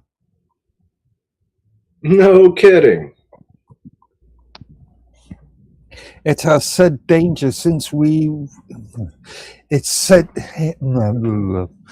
has said danger since we were at the food court. I don't think that it is talking about the fall anymore. Nobody has time to process that. We're falling towards sub-level 40. After that, it's sub-41, which is just concrete. After that, it's the furnace. The what? The furnace of forgetfulness. I used to walk past it on my lunch break. Then let us fall, even as the water falls, with unforced equanimity.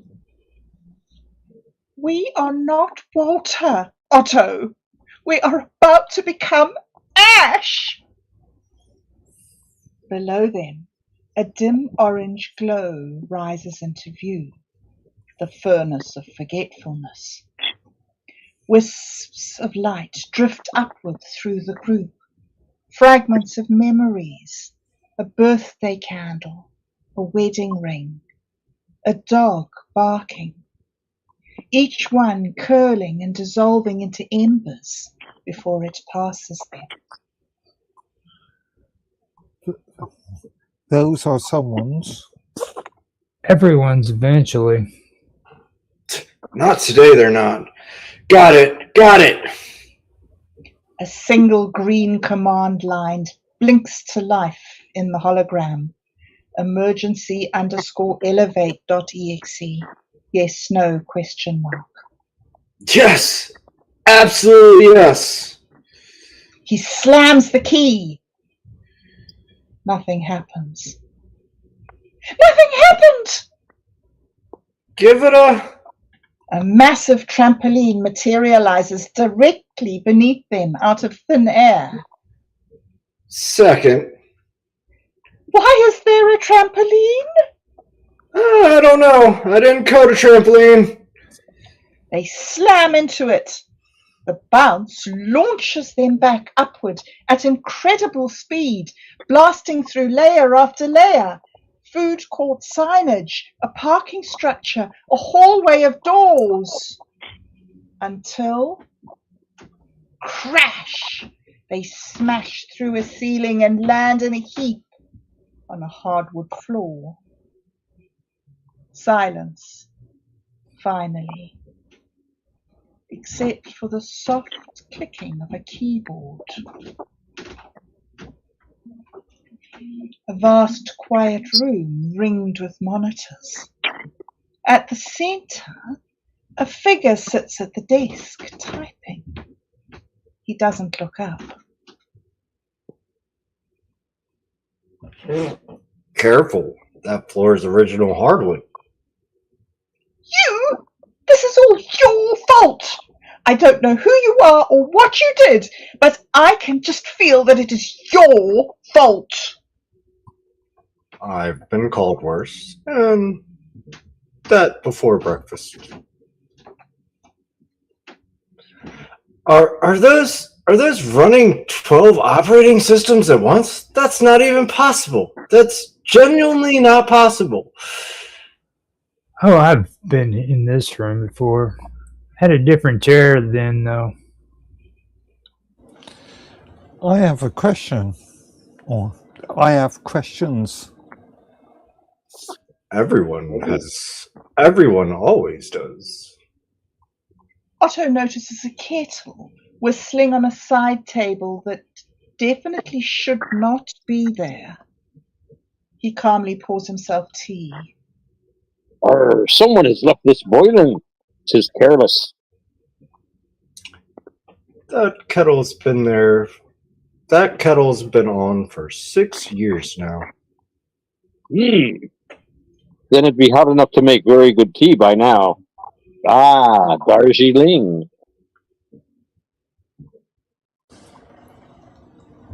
That's free. What is Mail World?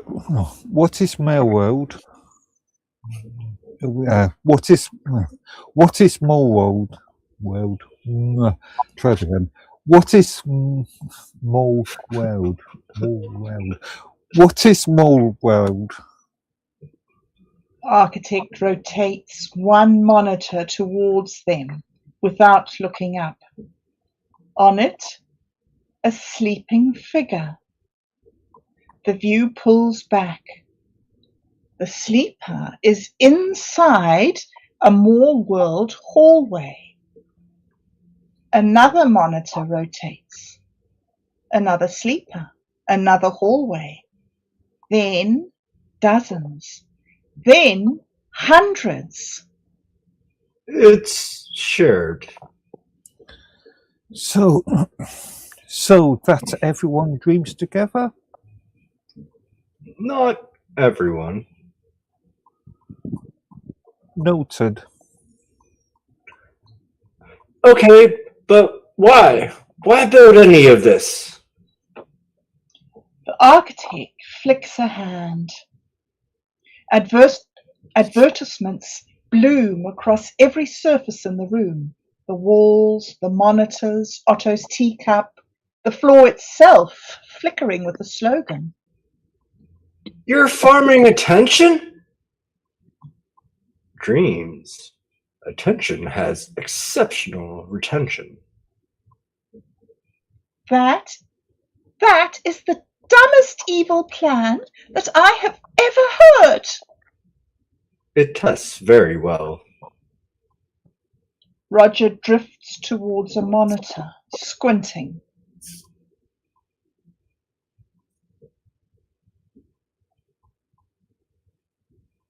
Roger? You're muted. You're muted, Raj. I literally just said that and that was muted. So, oh, that's where I live. Nobody reacts. No, seriously. He points at a storefront. That's my dry cleaner. That's my neighbor Denise. She owes me $11. The architect, without looking up, confirms each one with a small nod. I have the whole life in here. Wait, you have a life in here? Sure, everyone who stays long enough has one. Jobs, pets, apartments, utility bills. Some people even have families. The room goes quiet for exactly one beat too long.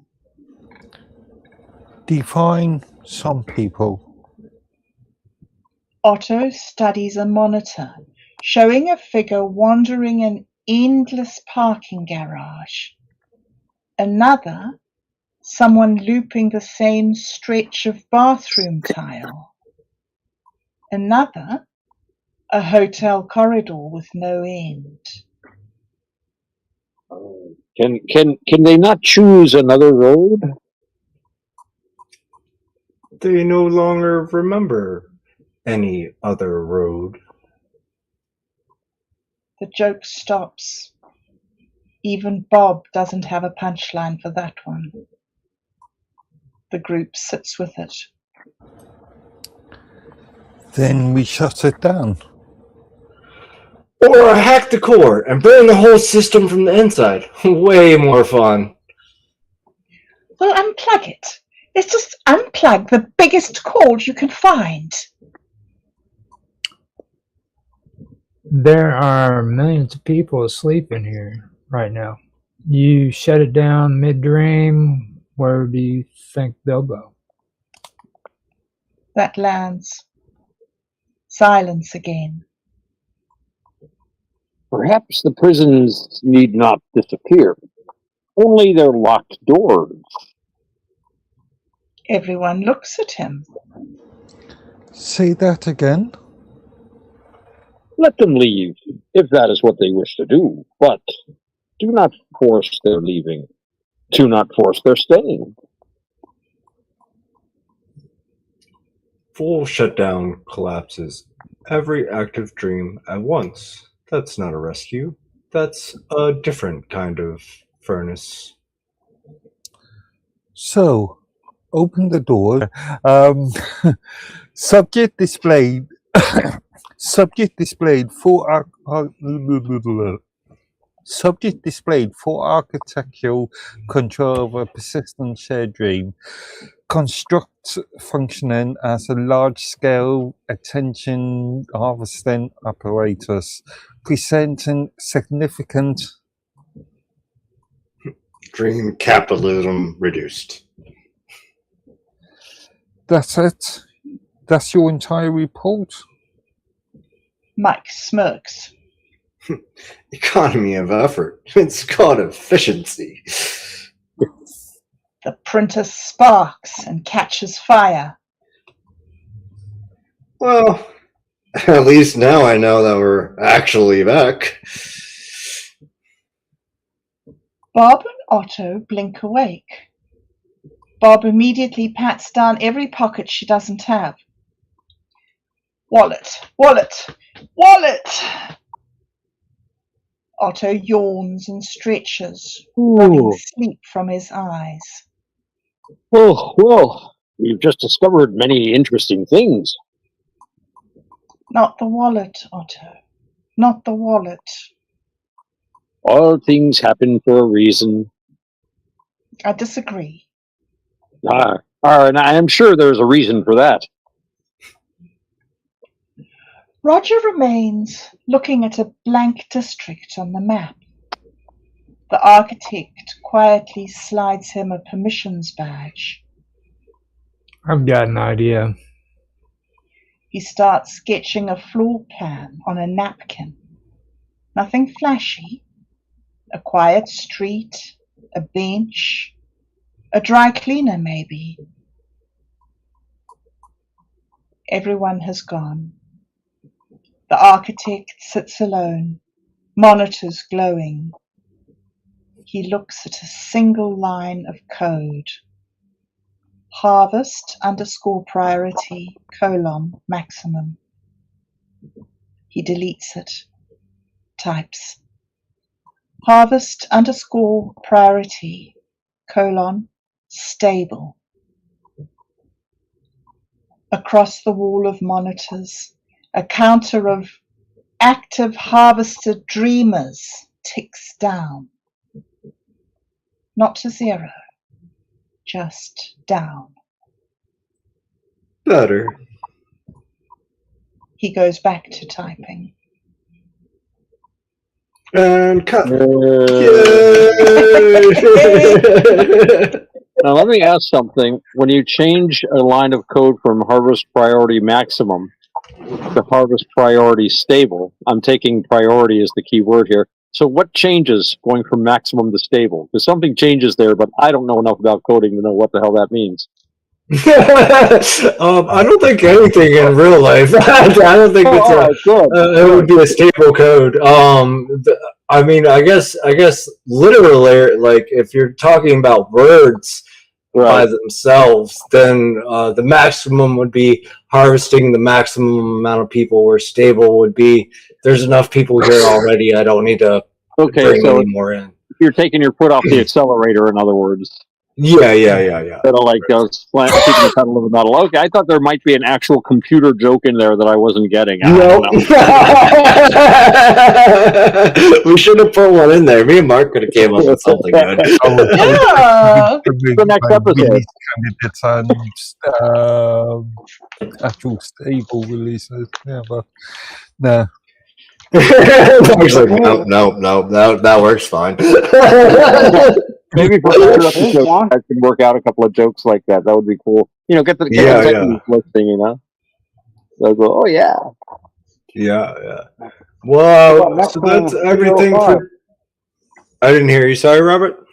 What about this one? Maximum TO5. There you go. Anything that's maximum is good. Anything maximum is good.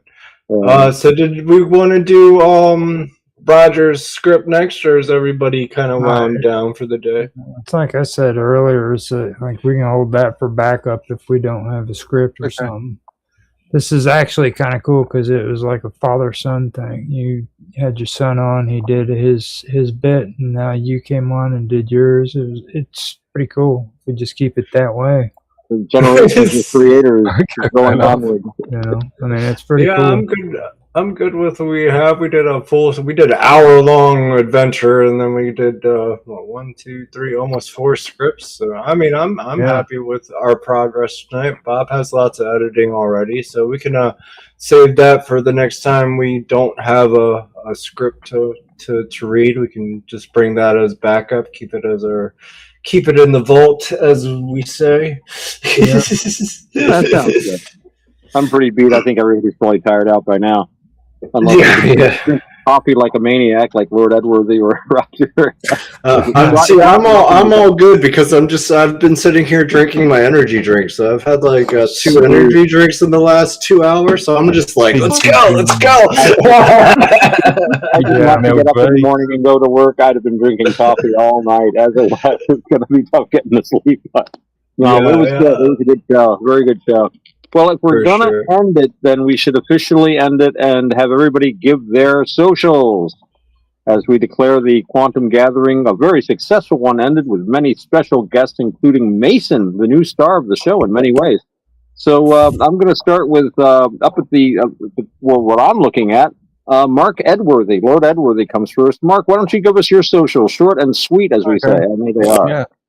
Just one social platform, minds.com, under the username Medworthy, always great. All right, and next on my images here is Quantum MG. Would you like to give your socials, or do you have any socials for people that want to contact you or see more of your work?